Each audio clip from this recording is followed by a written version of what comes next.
He died trying to save his research. But when he opened his eyes again, he was no longer in his own body. Now he was Kim Yoo-sung, a student with the face of a delinquent, a monstrous physique, and a presence so intimidating that he looked like he came straight out of JoJo. But there was one problem. This wasn't a world of battles. It was a romantic comedy manga. And Yoo-seong didn't wake up as the main character. He woke up as a completely irrelevant background character. So his plan was simple. Stay away from the protagonist, avoid the heroines, and live quietly behind the scenes. But that was impossible, because with that intimidating face, that absurd body, and that monster-like aura, everyone started treating him like the most dangerous guy in school. And the more Yoo-seong tried to escape the plot, the more the main girls were drawn straight toward him. Now, the background character who is supposed to be forgotten is about to steal the protagonist's role without even realizing it. Sitting with a flushed face, a blonde girl thinks she also likes manga and wonders how everything ended up that way. With a smile, a red-haired girl holds someone's hand and asks if he is serious about that. Looking sideways, a dark-haired girl in a kimono looks shy and reflects that she just wanted to have a normal life. With her arms crossed, a blue-haired young woman smiles confidently and thinks about the thing she has recently started to love. Panting, Kim Yoo-seong covers his face in despair as he thinks about how things ended up that way for him. To the sound of a heart monitor, an eye opens slowly while a distant voice yells for a doctor nearby. Lying in a hospital bed, the young Yoo-seong looks confused and wonders where he is at that exact moment. A doctor leans in and asks if the young man remembers anything, but Yoo-seong thinks he is just an ordinary student. He then remembers a fire in his lab where he tried to save his research but ended up passing out in the process. At that, the boy looks to the side in the bed and realizes the place seems to be a very dark hospital room. Suddenly, his eyes widen in complete surprise at the situation he finds himself in within that room. Looking at his reflection in something, the young man is shocked to realize that face is not truly his. From the memories that surfaced over the 2 days in the hospital, the young man begins to understand what happened to him. With a serious expression sitting in the car, the young man finally comes to the conclusion that he was transmigrated. The owner of this body is Kim Yoo-seong, a Korean student living in Japan with his parents who is preparing for high school. The boy suffered a car accident over the weekend, and because of that, he was unconscious for several days in the hospital. Then he understands that he passed away in the fire and possessed the body of the real Kim Yoo-seong, who was unconscious. The young man then realizes something and wonders if this means he is finally free from the nightmare of grad school. But he decides not to jump to conclusions, as this possession could suddenly end at any moment. Arriving at the new house, he observes the place and questions how he will manage to adapt to his new life there. His new mother asks him to go rest a bit, and the boy agrees, going up the stairs to the second floor. His body moves on its own to the bedroom door, and he realizes that must be Kim Yoo-seong's room. Thinking it is weird to invade someone's room, he opens the door slowly and excuses himself before entering the place. As soon as he looks inside, his eyes widen completely in shock, and he wonders what all of that is. The room is packed with posters and animate items everywhere, leaving the young man quite impressed with the scene. A bright light shines on a figurine of a blonde anime girl, making the young man think it cannot be real. Seeing dolls and more items scattered around, he concludes that the former owner of that body was an obsessive geek, and that what he was seeing was insane. With a tired expression on his face, the boy closes the bedroom door behind him, thinking about what he just saw. Sitting on the floor and sighing, the young man wonders if he is really going to be able to live as the true Kim Yoo-seong. He knows that if he acts differently, his parents will find it weird, but he does not understand anything about the things the boy liked. He wonders what to do to act normally and soon notices something taped to his closet door. Looking closer, he sees a poster of a young man who looks a lot like Kim Yoo-seong because of the hair and the bracelet. With a huge scare, the young man throws himself backward onto the bedroom floor, completely shocked by what he is seeing. At that moment, he realizes that is the poster of the main character from a very famous manga. With a flushed face, he understands that Kim Yoo-seong was such a hardcore fan that he even dressed like the character. If that is the case, he needs to learn to act the same, and so he starts looking for the manga on the bedroom shelf. Picking up one of the volumes, the young man finds the cover a bit weird and wonders what kind of story that would be.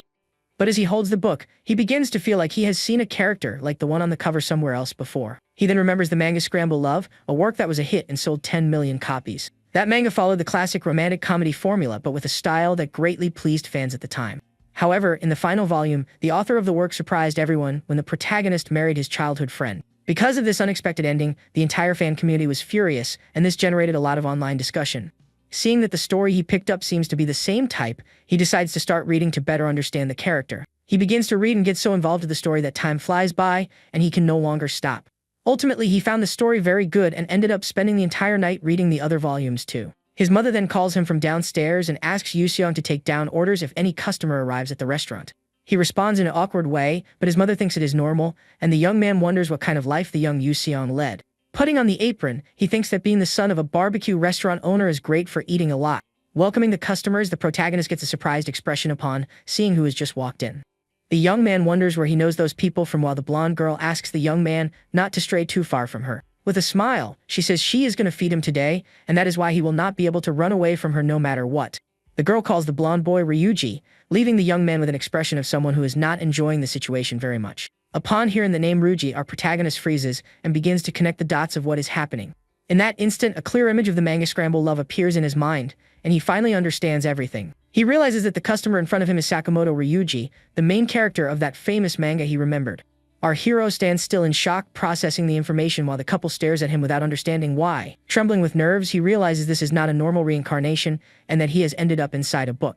Recapping his story, he was a student who passed out in a fire and woke up in Kim Yoo-seong's body. The big problem is that Kim Yoo-seong was just an extra character with absolutely no importance in the manga Scramble Love. To sum up the situation, he possessed a character inside a book that was exactly the manga he read all night. The problem is that he did not read the manga, he only saw spoilers, and therefore has no advantage at the moment. He needs to think calmly because, even though it is a book, the world feels real and is not that dangerous. So, the young man decides he just needs to avoid getting involved with the story's protagonist, Sakamoto Ryuji. That way, he believes he will finally be able to live a normal and peaceful life as an extra. With the plan in mind, he read all the books to act like Yoo-seong and even transferred to a school far away. Being a former college student, he entered as the top student and managed to get a full scholarship. After enrolling, the boy joined the student council and slowly changed his personality. Despite all his efforts in the time that passed, the possession of the body was never undone. Now older, he accepts that he needs to adapt to this life and prepares for an uncertain future. For this, the young man plans to study and save money, maybe even investing in some stocks. The young man also decides to train hard, as he believes strength and endurance are essential to live. Even though it is a romantic comedy, it is better to have strength and not need it than the opposite. He pushes himself to the max at the gym and feels the difficulty of the heavy exercises he does. But for him, all this effort is extremely satisfying and very fun to do. As time passes, a girl observes the young man, who now has a strong body, walking through the school. Full of confidence, he checks the bulletin board to find out which class he is in this new year. Turning around with a smile, the young man greets a classmate who also arrived early that day. Another student calls him and asks which class he got, noticing how much the boy has changed. With a serious look, Yoo-seong replies that he still does not know which classroom he will be in. Walking around campus, he realizes he is already a high school sophomore in that world. Our protagonist then reflects that his first year there flew by so fast. During the last few months, he went hard on his workouts, lifting a lot of weight at the gym. The young man got extremely strong and muscular, doing all of this to be able to protect himself. He knows that because he is in a manga, things like ghosts and even underworld syndicates can appear out of nowhere. Because of this, he prepared for any unexpected future and not just to build muscle. He managed to get through his first year quietly and plans to stay that way until the end. But upon arriving at his new classroom, he hears a familiar voice wishing young Ryuji a good morning. There was Iguchi Maya, the main heroine of the original manga, waving to her friend. By her side, Sakamoto Ryuji, the story's protagonist, looked annoyed about something. Yoo-seong then realized his plan has failed, as he ended up landing in the exact same class as Ryuji. Annoyed, Yoo-seong thinks that he chose a school far away just to avoid him and mourns his peaceful school life. Nearby, Ryuji says he has had a bad feeling since morning because he ended up losing his wallet. He goes on to say that he bumped into a girl he had never seen before, and Yoo-seong realizes what is happening. At that moment, the teacher enters the room and asks everyone to sit down and be quiet for the start of class. Holding a clipboard, the teacher knows the first day is chaotic but asks the students to calm down a bit. He then reveals that he has an important announcement to make, and the whole class gets curious to know what it is. With a smile, the teacher announces to the class that they have a new transfer student and calls her to come in. A beautiful blonde girl walks into the room with a radiant smile and a very confident expression for the class. All the students are impressed by her beauty, and the teacher jokes that they should pay more attention in class. Next, the teacher explains that the newcomer does not know the school and asks her to introduce herself to everyone. The girl says her name is Kishimoto Rika and that she likes sweet cats and taking naps in her free time. Observing everything, Yoo-seong notices the classic pattern of romantic comedy stories repeating itself right there. It was obvious that with the protagonist in the same room, a new heroine would arrive as a transfer student to the class. The name Kishimoto Rika was familiar because he read online that she ranked first in the popularity poll. Even though she was not the winner at the end of the story, the young man already knew her because of the spoilers. The teacher then points to the empty desk next to Ryuji and asks him to take good care of their new classmate. With wide eyes, Ryuji recognizes her and remembers she was the girl he saw earlier on the street. The young Rika also recognizes him and gets a look of shock and a lot of anger at the young man all at once. In a flashback, she remembers bumping into him on the street and without thinking twice, calls him a creep. Ryuji denies the accusation, but the teacher thinks it is great the two already know each other and tells them to sit down quickly. The girl sits down and shoots a furious glare at the young man, who is left not knowing what to do about that situation. Turning her face away in disdain, the new student clearly shows that she did not like her new classmate one bit. Shortly after, she places the young man's wallet on the desk and asks if that object really belongs to him. Watching the scene, Yoo-seong sighs and wonders if he will have to put up with this for another 2 years of his life. He thinks he did not want plot twists in high school, since everything he did up to now was to secure his future. Even without having read the manga, the young man believes he can predict things because the world follows romantic logic. But he also knows that mangas never follow the expected path, which is why he always read the latest magazines. The young man did this to stay up to date with all types of plot patterns in romantic comedies. Suddenly, Ruji gets Rika's attention and says he needs to tell her something important outside for a moment. With a serious expression, the boy says the matter is about what happened between the two of them earlier that morning. With a flushed face, the blonde girl agrees to talk to him, but only for 1 minute. While the two leave the room, a classmate wonders if something is going on between the new couple. Yuseong then says he is also going out and uses the excuse that he really needs to go to the restroom right then. With a determined look, our protagonist follows the two through the school hallways to see what is going to happen. Other students see him and whisper that he looks like a hitman or even a very dangerous syndicate member. The young man gets annoyed by the rumors but realizes his intimidating reputation helps him go unnoticed. He sighs and decides to check out the event between the two, as he has already studied enough about rom-com patterns. For his predictions to become reality, he needs to see everything in person to be able to collect data. Thinking a little, the young man remembers that in this school there is only one place where a boy and a girl can be alone. With a focused and serious look, our hero is certain that there is only one single location for this meeting. And as expected, the couple went to talk behind the school, confirming our protagonist's suspicion. There, the young Ruji bows an apology and swears to the girl that he did not do that on purpose. Hiding in the bushes, Yuseong recognizes the scene and calls it a classic apology trap. He cannot believe the boy is doing that embarrassing pose and thinks it is something typical of a protagonist. With her arms crossed, Rika stares at him with a serious expression and does not seem impressed by the apology. Suddenly, the girl starts laughing out loud, leaving the blonde young man completely confused by her reaction. With a mischievous smile, she says he is much more innocent and pure than she imagined him to be. Confused, Ruji asks if she was not mad, but Rika replies that the morning accident was no big deal. Hidden Yuseong hears her say that she only acted that way because his shocked face was very funny. Our hero then understands that her bright personality is the reason Rika is #1 in popularity. He also confirms that this is her first major encounter event with the story's male protagonist. Crouched behind the plants, the young man concludes that this is a textbook romantic comedy opening. At that exact moment, a mysterious voice appears behind him and calls out Kim Yuseong's full name loudly. A girl holding a fan asks what a future student council secretary is doing crouching around there. Right after, the young woman accuses him of doing something shameful like spying on the girls at school.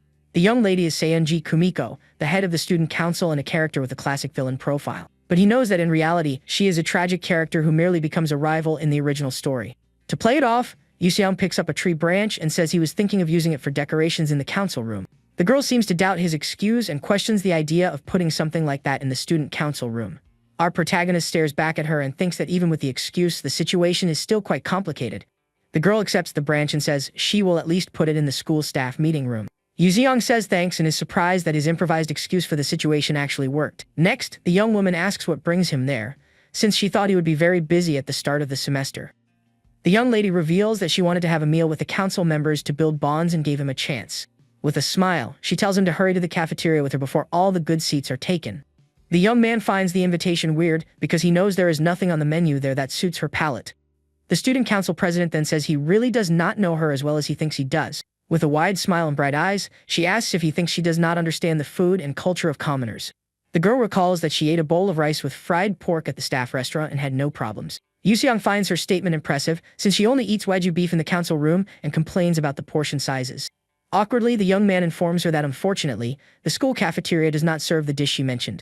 She gets annoyed and asks what they have then, and the young man replies that there is a similar dish called juden. The girl thinks the name of the dish is very strange and wrong and does not seem the least bit excited to try it. With a face of disgust, the young woman asks if she really has to eat that so-called judon for lunch. Annoyed, our hero questions her, since she herself bragged about being different from the ignorant masses at school. Suddenly, a bespectacled young man appears and reveals himself to be Akaki Shinjiro, the student council vice president. The young man recognizes Yuseong and asks if it is really him, leaving the council president quite surprised by the scene. Adjusting his glasses, the vice president seems to understand what was going on between the two at that moment. Furious, the young man yells at Yuseong and demands to know if he realizes he is part of the school's student council. He goes on to say that the poor president skipped her meal just to go out and look for him around the school. Yuseong is confused and wonders how the girl can be considered poor if she was eating wagyu beef. Embarrassed, the council president denies everything and says she never claimed to be sad or hungry to him. The vice president does not calm down and states that he will no longer tolerate Yuseong's insolent behavior toward her. He declares himself a loyal servant of the Seonji family and drags the girl back to the council room. While being dragged away, the young man shouts threats at Yuseong, and the president says goodbye, mentioning they will postpone the meal. Alone and completely confused, our protagonist admits that he no longer has any idea what is going on. Later after class, he finds himself at the subway station heading home after a very busy day. In the crowded subway car, his intimidating presence makes the other students keep their distance from him out of fear. He reflects that the day of the protagonist's event was when the story of Scramble Love truly began. Thanks to his training, everyone avoids him like a plague, and so he thinks there is no reason to get involved with Ruji. With a confident smile, he realizes that having a strong body was the right decision and that size is everything. The station board shows that the next train will only arrive in 10 minutes, leaving the young man a bit frustrated. While waiting, our hero thinks that now he just needs to live his normal life as a background character behind the scenes. Everything was going according to his plan, but suddenly he feels a hand touching his shoulder from behind. It was the young Rika, who introduces herself and asks if he is the Kim from her class, leaving the young man totally surprised. With a panicked expression and flushed face, our protagonist wonders why she is there with him. The girl says with a smile that she was worried, but is happy to have found him so quickly there. She then shows her cell phone and asks if he knows how to get to the address on the device's screen. The young man wonders how she knows his name if they barely spoke to each other during the first day of class. The girl then points to the name tag on his school uniform and says the answer is quite obvious. With a smile, she says his name is written right there and calls him Kim in a friendly way. Feeling awkward, our hero realizes he had completely forgotten about the name tag on his uniform. Rika then says he is a nice guy and that she was right about him from the first moment she saw him.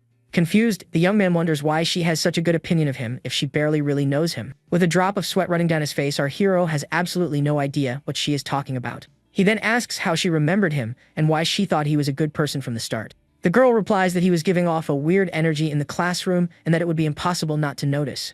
She also reveals that she heard rumors about him fighting 50 bikers and being scouted by a talent agent. The young woman finishes by saying he is a cool guy for letting the queen of the class approach him so casually. With a serious look, Yuseong realizes that in such a short time, the girl has already created a completely wrong image of him. Panicking, he thinks that getting involved with one of the two main heroines of the story is a huge mistake. The young man realizes it is no wonder she ranked first in the popularity poll and wonders what to do. Suddenly, the girl calls out to him loudly, pulling our protagonist out of his deep thoughts. She complains that he did not even respond to her compliment and, with puffed cheeks, seems a bit annoyed. Awkwardly, our hero just thanks her for the compliment without really knowing how to react to that situation. The girl says others might misunderstand him, but that she knows one day everyone will see who he truly is. She suggests he think of the stories as part of the plot and says he seems nice despite his appearance. With a radiant smile, the young woman offers to be his friend until everyone gets to know him better for real. Our hero realizes that trying to scare her off would not have worked anyway with that girl. He concludes that with her personality, they would interact either way and decides to play along for now. But he needs to maintain his extra act, and so he agrees to count on the girl's help too. The plan worked, and with a smile, the young woman is very happy with his response at that moment. She then remembers she almost forgot to ask the most important thing and shows her home address. The girl explains it is her new address, but the subway lines are very confusing and she is lost. Our hero recognizes the neighborhood as a wealthy residential area and wonders if she is also a rich girl. He says the place is close to his house and that they will take the same train, making the young woman very excited. He explains that his station is just 2 stops away from hers and shows the exact location on the map. The girl is surprised by the coincidence and thinks it is destiny, but Yuseong sees it as a huge problem. With a serious expression, our protagonist realizes that since things have reached this point, he needs to act. He prepared himself to survive, but there is still a fatal flaw because he never read the original story. So the young man decides the best thing to do is become friends with Rika to get information straight from the source. He imagines a scene where he could even blackmail the protagonist into helping the girl if something goes very wrong. In the original story, the protagonist gets help from a classmate, so a slight change should not affect the plot. With the decision made, the young man offers to buy her a drink from the station's vending machine. He says it is a thank you for her being his friend, and the young Rika chooses a sweet soda. The girl takes the soda can and drinks it all at once, quenching the thirst she felt at that moment. With an expression of pure satisfaction, she says there is nothing better than a good cold soda. She confesses she had not had one in a while because she was on a diet to maintain her good model figure. Yuseong is surprised to hear the girl was on a diet, as she already seems to be in great shape. The young woman then shows fashion photos on her cell phone and reveals she was a magazine model in her hometown. She explains that taking care of her body is a must for any professional model, which is why the diet is important. He comments that she looks different in the photos, but Rika gets annoyed and denies that makeup is the only difference. The train arrives and he calls her to leave, but the girl complains that he is changing the subject too fast. The green subway departs from the station at high speed, taking the two to their respective homes after class. Inside the car, 2 men comment that Yuseong looks like a thug, and that if he hears them, they will be in huge trouble. The other passengers also stare at him in fear and avoid making eye contact with our protagonist. Rika then says that thanks to him she found a shortcut, but Yuseong thinks that is a route hijacking. He then grabs the subway map and says they need to figure out how to get her home safely. The young man points the way and the girl rushes to follow him, saying she cannot walk that fast. When the doors open, he steps off and the young Rika stays behind, asking if he is abandoning her there. He then says goodbye, telling her he is getting off there and that her station is 2 stops ahead of his. The girl waves from the train door, thanking him and saying she will count on him tomorrow at school too. Alone on the platform, our protagonist wonders what she meant by counting on him. He is confused and does not understand why the girl is acting in such a strange way with him.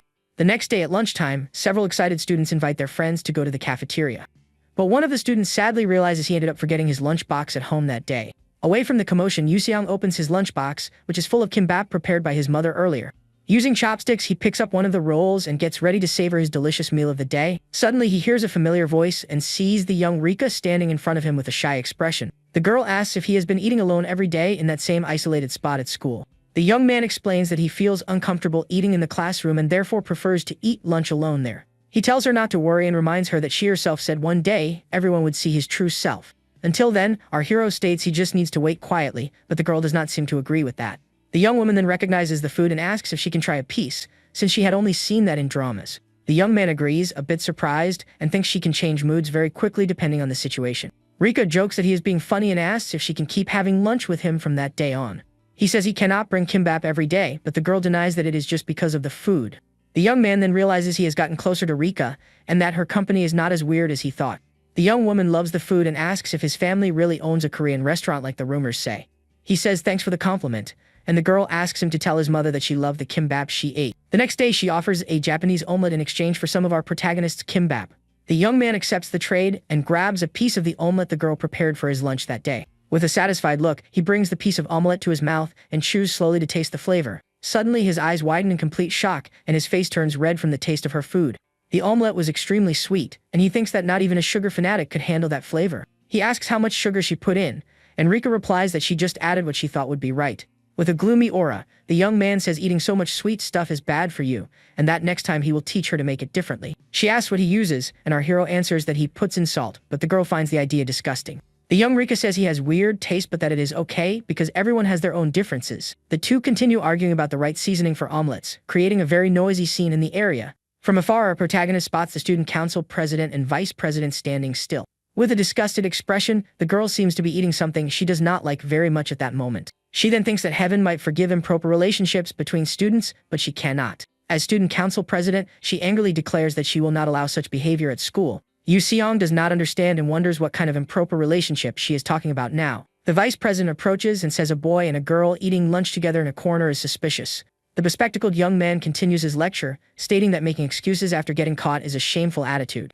Yuseong denies everything and says they have been running into each other a lot lately, which makes him very suspicious. The president chimes in and says it is normal for them to see each other since he is part of the Grand Student Council. He stares at her and asks if she has something to tell him, leaving the girl a bit awkward with the question. Suddenly, Rika remembers and calls her the Dark Student Council president, surprising everyone. The president is completely speechless at the new nickname she just received from the new student. Rika explains there's a rumor that she walks around alone in her black uniform and that she now understands why. Furious, the president shouts that the uniform exists to project the council's dignity and not to look gloomy. The blonde girl suggests she accept the nickname since everyone calls her a cosplayer anyway. The president is shocked to learn that other students mock her and call her a cosplayer behind her back.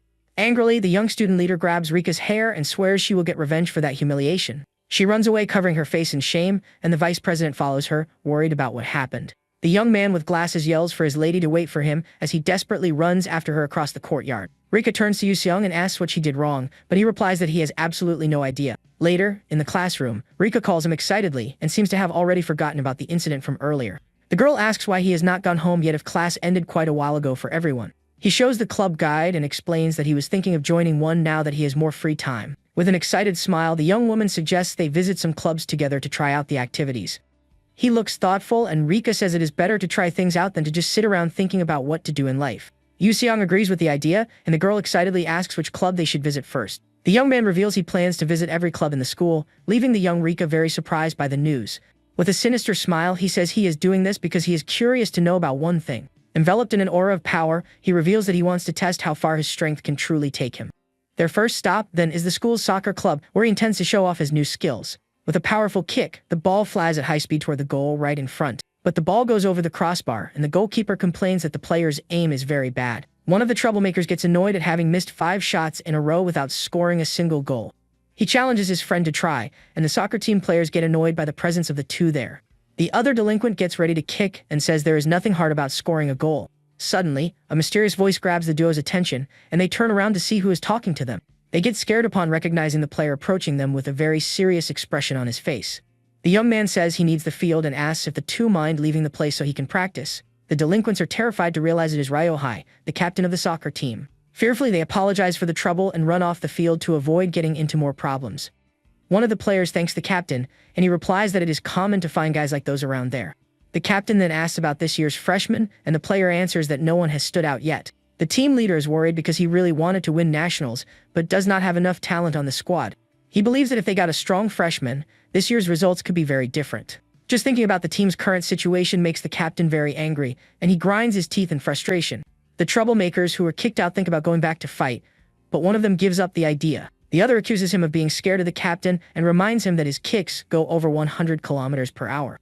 The delinquent says fighting is not just about physique, and that experience is what matters most in a brawl. Suddenly, he bumps into someone and turns around furiously to see who dared interrupt him mid-sentence. He comes face to face with Yuseong, who stares at him with a serious expression after their unexpected bump.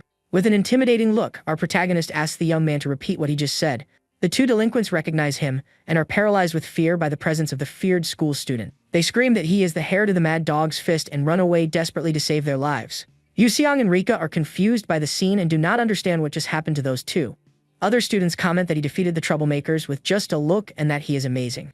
Rika scolds him for picking a fight, but he explains that he only looked at them because they spoke to him. The girl replies that for him, even looking is a problem, and the young man realizes it will not be easy. One of the soccer team players notices the presence of the two and becomes curious about the situation. He is astonished to recognize Yuseong and wonders why he is there on the soccer field. The player believes our hero is there to get revenge on the troublemakers who bothered him earlier. The captain reassures his teammate, saying he doubts Yuseong is there for such a petty reason.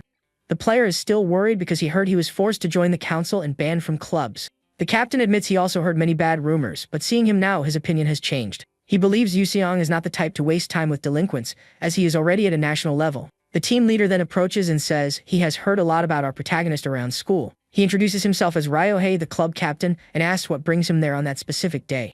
Yuseong replies that he would like to try out for the club and asks what he needs to do to join. The captain is impressed by his presence, and even though he is not much taller, feels like a dwarf. Our hero's muscles are so massive that not even his clothes can hide his physique. The captain then imagines that with Yuseong on the team, the dream of winning nationals could become a reality. With a determined look, the team leader decides he wants that young man on his squad no matter what. He apologizes for staring and offers to explain how the club's tryout process works. The test is simple and consists of kicking the ball with all his might from the penalty spot, with only one chance. Yuseong thinks that with only one chance and all his strength, he needs to give his maximum effort on the kick. Staring at the goal with fury, our hero decides to go all out to show his true power. He focuses all his energy into his legs and prepares for the most powerful kick he can deliver. With a 300-kilogram scream, he releases all his strength in a single, devastating leg motion. The purple aura explodes around him, and he hits the ball with a spinning kick of immense power. The impact is so strong that the ball turns into a blur of light and flies toward the goal. The players are shocked, and the captain says the kick was so fast he could not even see the ball. With the goal completely open and no goalkeeper to defend it, everyone expected the ball to go in smoothly.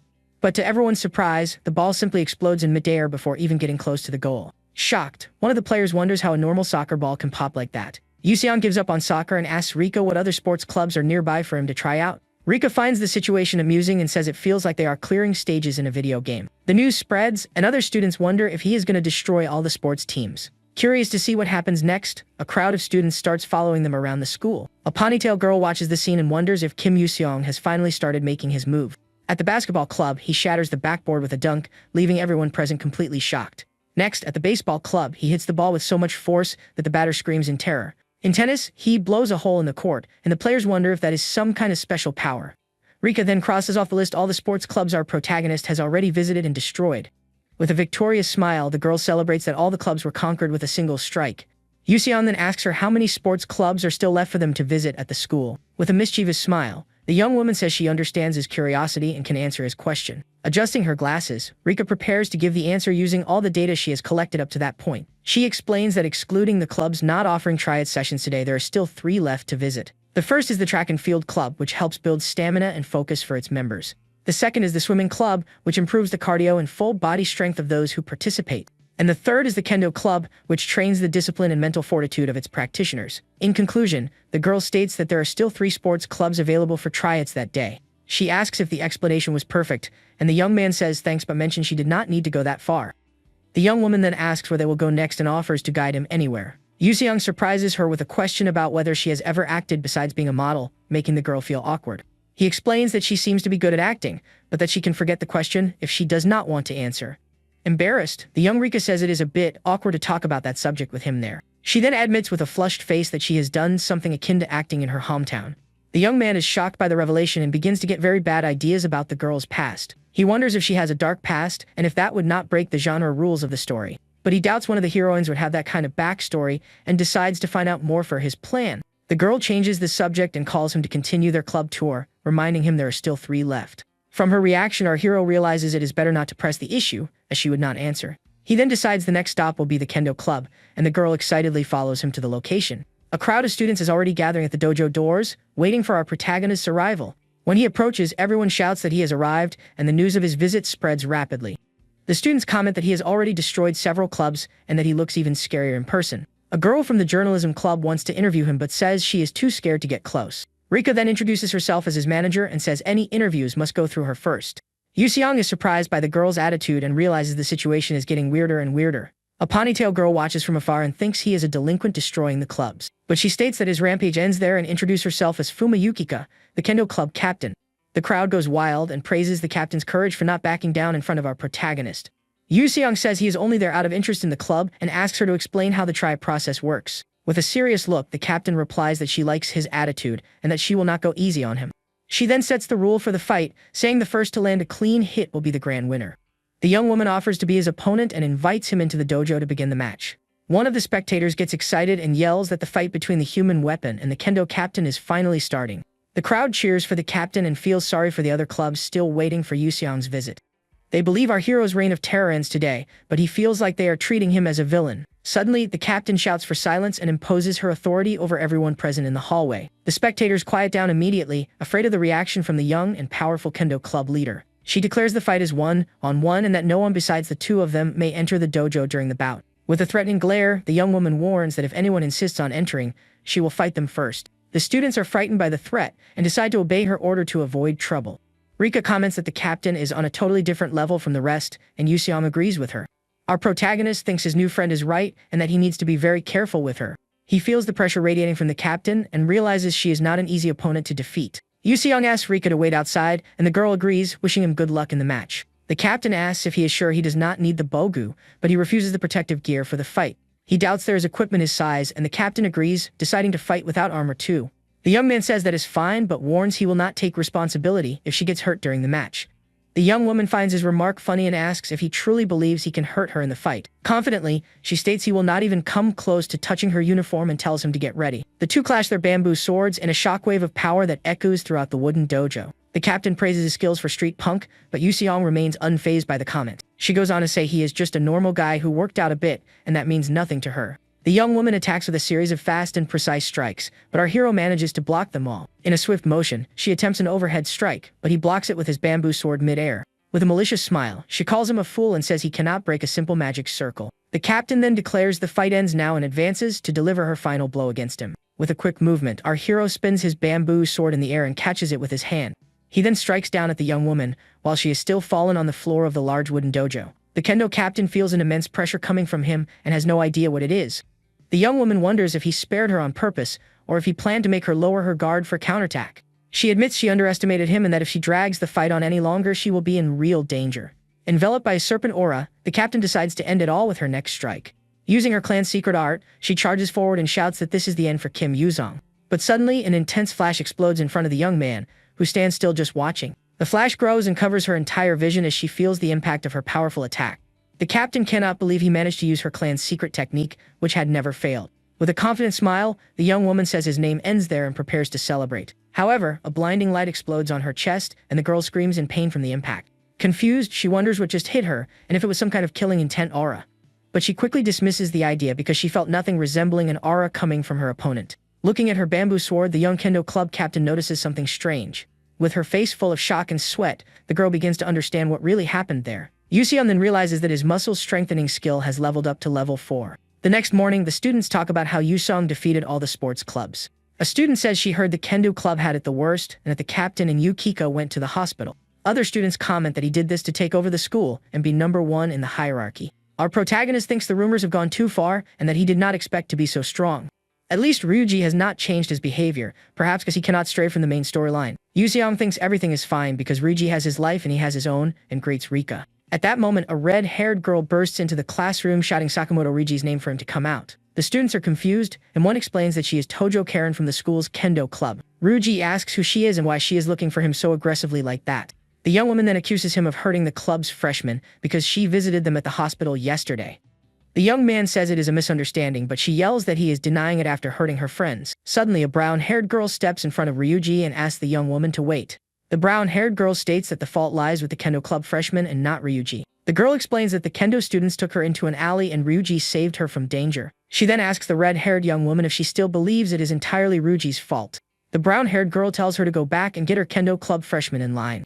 With a serious look, she confirms that the blame falls on the first-year club members and not on Ryuji. Shocked by the revelation, the red-haired young woman yells that if that is the case, then everything changes completely. Pointing directly at Ryuji, the kendo girl screams for him to be her man without hesitation. She promises to make him the happiest guy in the world, and he is completely shocked by the declaration. Without understanding a thing, the girl who defended him freezes at the redhead's unexpected confession. The kendo girl then grabs Ryuji's arm while the other students watch the scene in silence. With a flushed face, Ryuji's defender screams that it cannot be, and that she cannot believe her eyes. Yuseong thinks a confession like that is brutal, and that the world of romantic comedies is cruel. Rika, on the other hand, gets super excited about the situation and squeals with happiness at the romantic scene. With shining eyes, the blonde says she found Tojo Karen's attitude very cool and brave. The other students in the room start gossiping and wonder who Sakamoto will choose now. One of them bets on Akushi, saying she is sweet and also has a very beautiful and attractive body. But another classmate disagrees and says the fierce girl, who turns into a puppy for her beloved, is the best. Sitting at his desk, our hero thinks people are still talking about the incident. He remembers the moment the red-haired young woman shouted for Ryuji to be her man in the middle of the room. The young man believes that if she had the courage to say that, it is because the timing was perfect for it. Rika then turns to Yuseong and calls him Ryu, leaving our hero a bit confused. With a sly smile, the blonde asks who he thinks Sakamoto will end up dating. The young man replies that he has no idea, and the girl complains, saying that is no fun at all. He then thinks that if things follow the original script, Ryuji will end up with his childhood friend. To our hero's surprise, the blonde young woman says she actually knows who he will end up with. Winking, Rika reveals in the game Scramble Love, Sakamoto dates the brave Tojo Karen. But she says she has a condition and needs to be Tojo's official love advisor. He asks if she is confident about that, and she replies of course, since she is the famous Kishimoto Rika. The young woman brags that people line up for her advice, but he highly doubts it.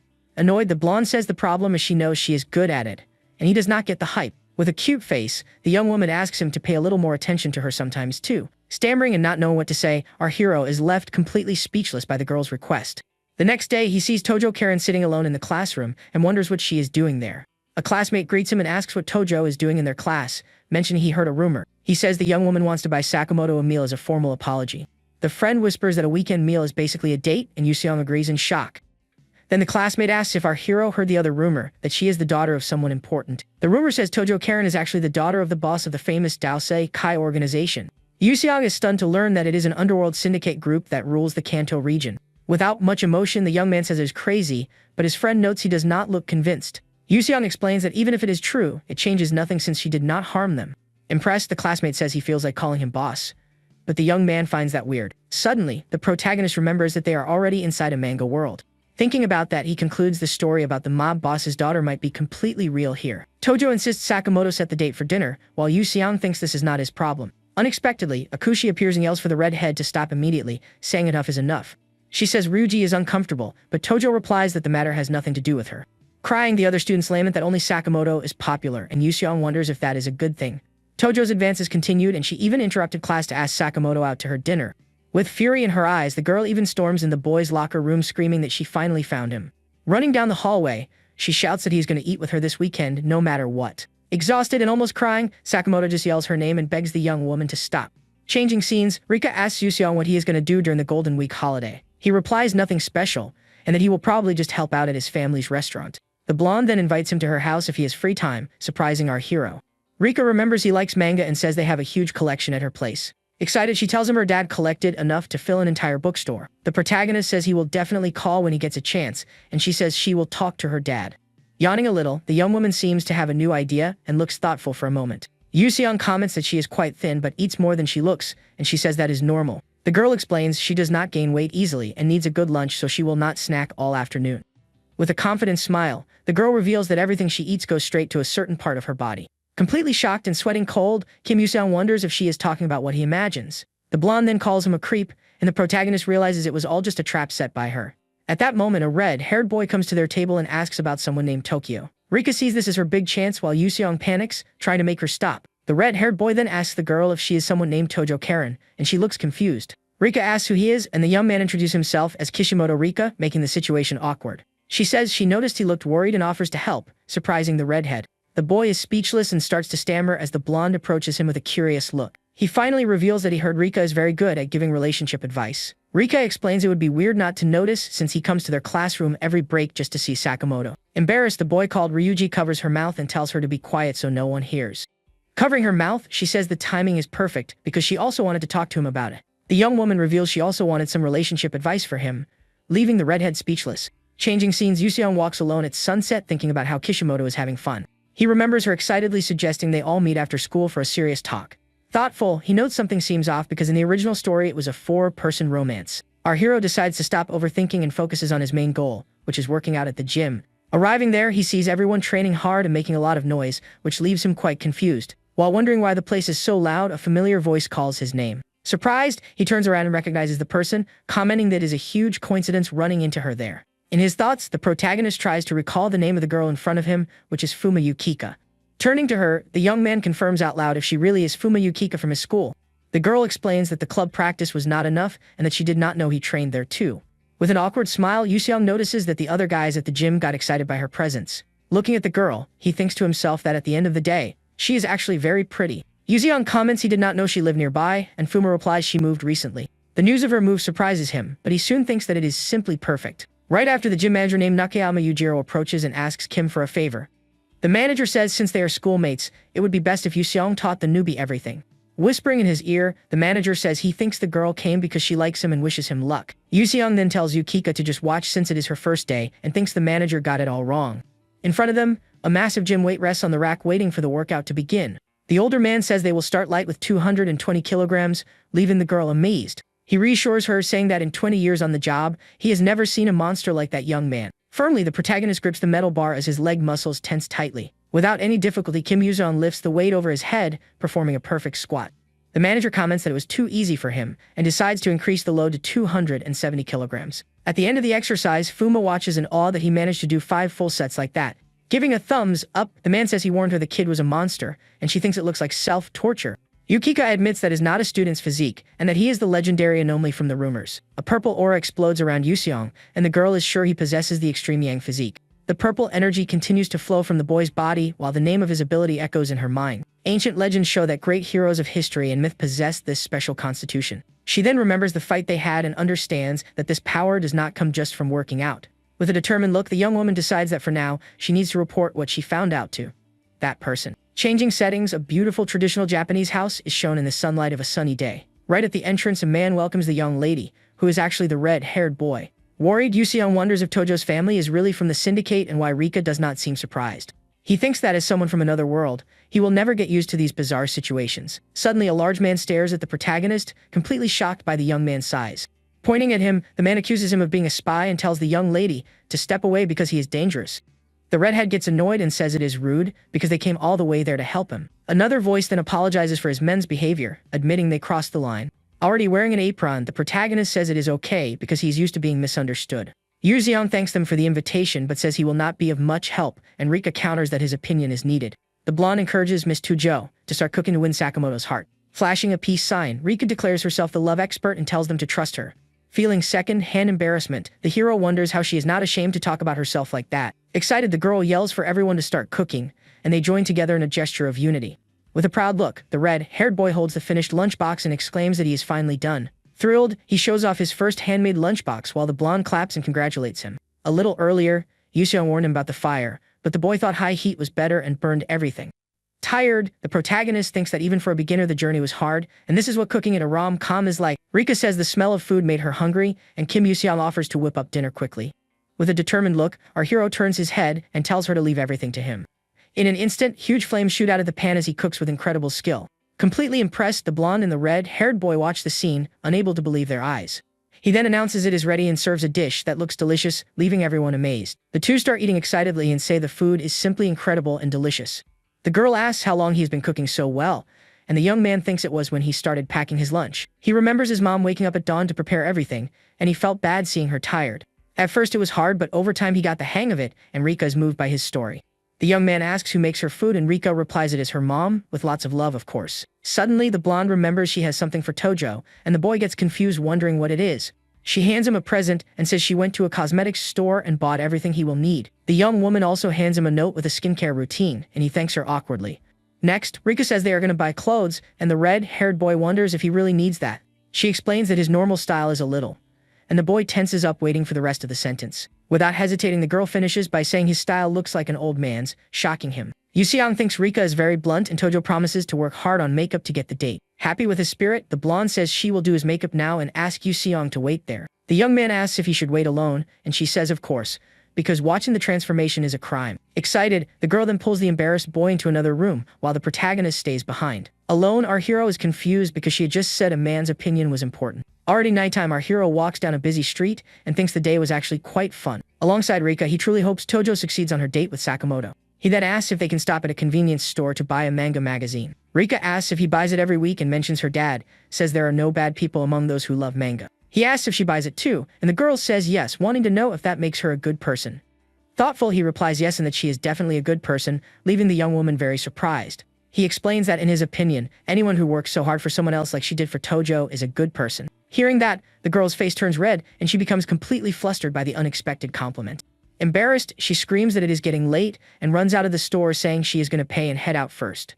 Alone, Yuseong looks thoughtful and wonders if Rika ran off like that because of a stomach chatch. The next day, the scene shows the facade of the character's school on a sunny, peaceful morning. In the hallways, students whisper and look surprised at a figure walking toward them. A beautiful red-haired girl with a new hairstyle appears, and everyone comments on how pretty she is. Seeing that the girl is heading to room 2B, one of the students wonders if she is who he thinks she is. In a swift, firm motion, the young woman places a sealed letter on one of the students' desks. It is Tojo, who now goes by Karen, delivering a challenge letter to Sakamoto stating they will go out together. Totally confused, the young man wonders who that girl is, and she tells him to stop staring at her. The scene changes, showing the famous and bustling city of Shibuya with its modern buildings and shops. Walking together, Rika praises Karen's boldness at school, and the redhead asks to be called by her name. With a smile, the blonde agrees and asks to be called Rika too, forming a bond between them. Inside the store, the protagonist feels like he is in a completely new world in the women's clothing section. A flashback shows that Karen asked for help choosing an outfit, and Rika forced him to join the team. Looking at a window display, Rika points to a dress and exclaims that the clothing set is very cute. With that, she pulls Karen by the hand and leads her into the store so she can try on the pieces. The red-haired girl is overwhelmed by all the clothing options everyone starts handing her. Rika then shoves a dress at her friend and orders her to go to the fitting room to change immediately. Karen complains that cute styles do not suit her, but the blonde says she will intervene and asks Yuseong to wait. Inside the fitting room, the young woman approaches Karen and tells her to hold still because she will handle everything. Hearing the noises, Yuseong wonders what on earth they're doing in there inside the fitting room. With her hands clasped, the red-haired girl looks down, feeling shy about her unexpected new look. Coming out of the fitting room, she complains the dress skirt is too short while Rika watches proudly. The blonde takes her to Yuseong to get his opinion, and the young man praises her, saying the outfit looks great on her. Our hero thinks to himself that clothes really make the person and that Karen has changed a lot. Changing scenes, a large traditional Japanese mansion is shown as Tojo Karen's home. In a dark room, a bespectacled red-haired man sits at the table holding a dagger. In an imposing image, the sixth president of the Dongseong-ho, the intimidating Tojo Naoto, is introduced. A sign reveals that he is known as Naoto the Ruthless, and he thinks about his daughter Karen. Tapping the dagger on the table, he says it finally seems his daughter has found a boy she likes. His men are shocked and wonder who would dare approach the young lady like that. With a serious look, he says he will not hand his daughter over to just anyone and calls for a man named Sento. Naoto asks what the boy's name was and questions if it was Sakamoto, and his subordinate confirms the info. The man then reveals the boy's full name is Sakamoto Ryuji, and he attends the same academy. He continues his report saying the young lady wanted to go to a beauty salon, and he personally escorted her.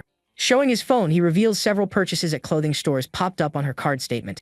Based on this, he concludes the young woman is planning a date with Sakamoto over the weekend. Filled with rage, the president screams Sakamoto's name while his men try to calm him down. Still furious, he grinds his teeth and orders everyone who is free on the weekend to gather. Naoto then reveals the mission is to follow Karen's date and ensure the boy tries nothing funny.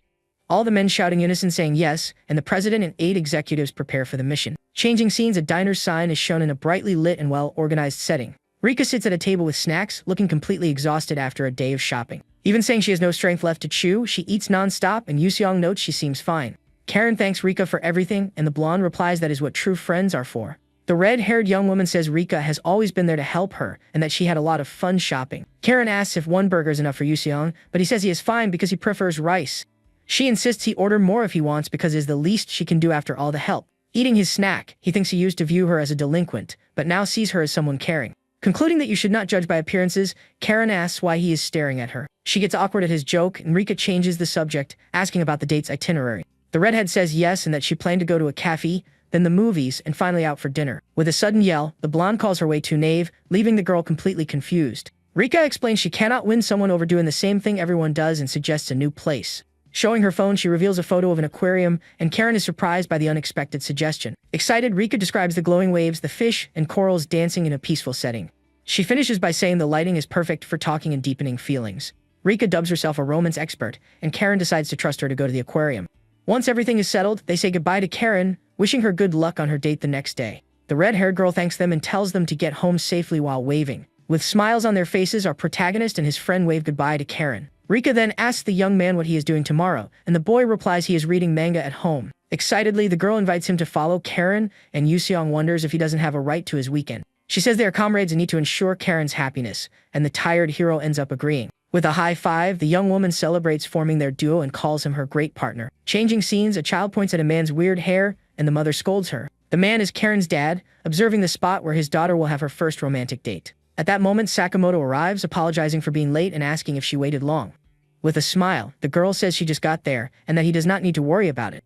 The blonde boy then compliments her outfit, saying it looks great, and the young woman's heart races. Embarrassed, she thanks him, and the two start walking down the street together a bit awkwardly. The girl suggests grabbing some tea to plan their day, and Sakamoto agrees with the idea right away. She tells him to follow her lead today, and the boy offers to carry her bag for her. Hiding, Yuseong and Rika watch the scene and comment that the disguises and the vibe are perfect. The blonde then decides to meet up with them and runs off, leaving our protagonist behind. The couple walks toward a famous cafe, and the young woman comments the place looks pretty cool. From afar, Karen's dad watches the scene and grinds his teeth in anger at that ordinary boy. Furious, he yells that the boy dared to leave his daughter waiting on the street for 5 long minutes. One of his men warns him people are looking, and the boss does not understand because their disguises are perfect. The man explains that 9 people together draw attention and suggests they split into pairs. The boss agrees with the plan and orders everyone to move in pairs to follow the couple discreetly. The scene shows the inside of a cafe with pleasant lighting and a very modern vibe. At a table, a huge delicious strawberry parfait is served looking amazing.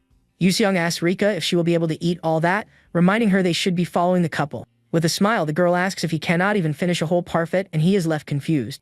Sitting at another table, the protagonist feels there is something weird about that busy place. He notices the cafe is too crowded, especially with very weird, suspicious-looking guys. With a serious look, the protagonist thinks everyone there is suspicious and tied to Tojo. He focuses his gaze on a red-haired man wearing sunglasses who looks the weirdest of all. Yuseong notes that despite the weird wig, the man looks a lot like Tojo herself. Back at the table, Sakamoto excitedly mentions the city aquarium also has dolphins. Karen agrees and they decide to see the dolphins first before exploring the rest of the place. With a radiant smile on her face, the girl thinks to herself that today is going to be very fun. Watching the scene, Yuseong thinks he is not so sure and that her date is going to be very complicated. The scene changes, showing the Shibuya station sign as an announcement says the train is departing. Amidst the crowd, the doors start closing and Yuseong holds Rika to protect her from the pushing and shoving.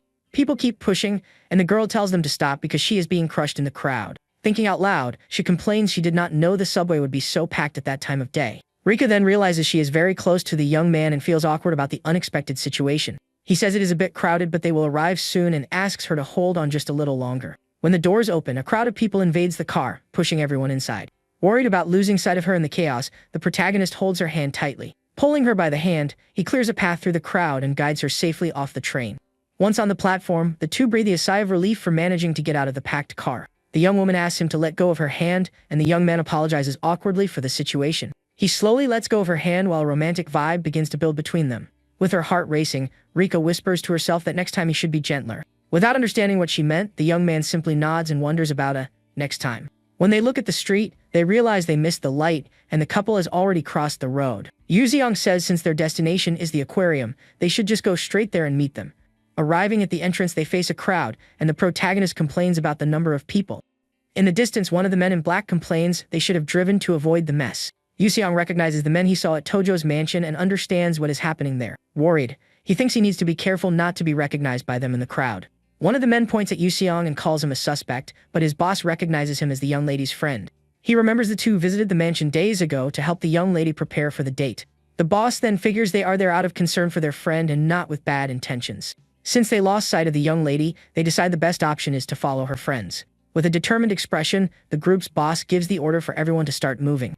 In front of the aquarium, Karen is amazed by the place, and Sakamoto celebrates that they finally made it. Excited, the young man invites her in, and the girl holds onto his arm with a smile of happiness. Suddenly, two suspicious-looking boys turn around, and one of them looks surprised by something. The red-haired young man comments to his friend that the guy who just walked in looks like Sakamoto. His friend agrees, and he complains the guy kicked them out of the kendo club and is now on a date. With a hateful look, the young man swears that this time he is really going to end Sakamoto's life. Inside the aquarium, the couple walks while Yuseong and Rika follow closely to observe. The dim lighting makes it hard to see, but they still manage to spot the happy couple. With an attentive gaze, our protagonist realizes there is one thing he can state for sure. Their date seemed to be going much better than he had initially imagined. Seeing the couple's happiness, Yuseong and Rika wonder if they really need to keep hanging around. The scene shifts to Minami-Bukuro Park, where people are enjoying a sunny, peaceful day. On a picnic blanket, a variety of kimbap and inari sushi is displayed, looking incredible. Yuseong reveals he worked hard and that if you are going to tail someone, you need to eat well for energy. Rika smiles in agreement and excitedly starts eating one of the rice balls he made. From afar, they hear the couple talking about how fun the aquarium was and full of pretty fish. Suddenly, Karen gets very nervous and suggests they eat the lunch she packed herself. Rika comments her friend is nervous because it is her first time showing her cooking to someone she likes. She then remembers Karen asked for advice and practiced day and night for 3 straight days. Sakamoto opens the lunchbox and is impressed by the food, asking if she made it all by herself. She says she made plenty and he can eat all he wants, and the boy starts with the rice balls. With an anxious look, the girl watches as he takes the first bite of the rice ball. To her surprise, he loves it and says it is very good, making the red-haired young woman very happy. Thrilled by the compliment, she grabs another item from the lunchbox and offers it for him to try next. Chopsticks in hand, the girl shows a fierce determination in her eyes as she watches his reaction. After chewing, the boy pauses, leaving her tense and anxious for his answer. He then gives a thumbs up and says that one is delicious too, and the girl is relieved. From afar, Yuseong offers food to Rika and tells her to open her mouth so he can feed her. Gently, the blonde uses the chopsticks to feed the redhead, who chews the food blushing hard. Smiling kindly, the young man says he is satisfied for now with what he has already eaten. Extremely embarrassed, the girl covers her face with her hands, mentally agreeing with the situation. Watching from a distance, the duo notices the good vibe, but Yuseong finds it very weird that everything is going so well. With a dreamy look, the blonde mentions she would like to go on a date like that someday. Amazed by the revelation, the protagonist questions why she calls herself a grandmaster of love. Giggling, the girl confesses she has never dated and learned everything just by reading comic books. Sighing in exhaustion, the young man starts packing things up to keep following the couple. Annoyed by the lack of attention, the young woman waves her arms demanding her partner listen to her. Walking side by side, the couple enjoys the park's tranquility on a sunny afternoon. Hiding behind a tree, the spies think the perfect moment for a confession has arrived. Suddenly, a loud noise startles the boy, who quickly looks back trying to understand it all. Looking further ahead, they notice 2 weird guys blocking the couple's path. Staring at the blonde, the bruised duo of troublemakers claims they searched everywhere for him.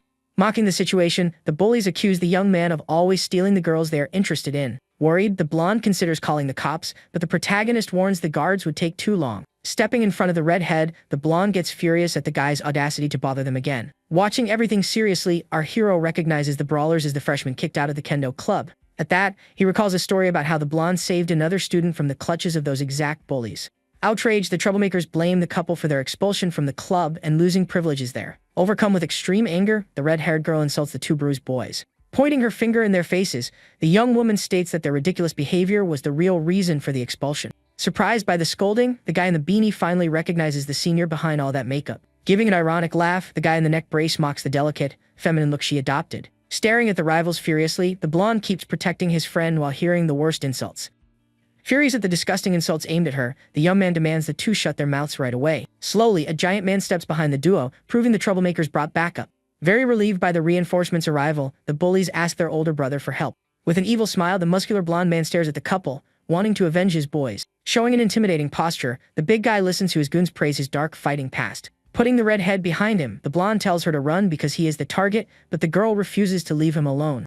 Smiling sadistically, the big guy warns the boy to stop playing around right now and face reality. Suddenly, a huge, strong hand violently grabs the student's wrist, leaving him completely surprised. Pulling the girl close, the bully suggests she forget her loser boyfriend and go have fun with him instead.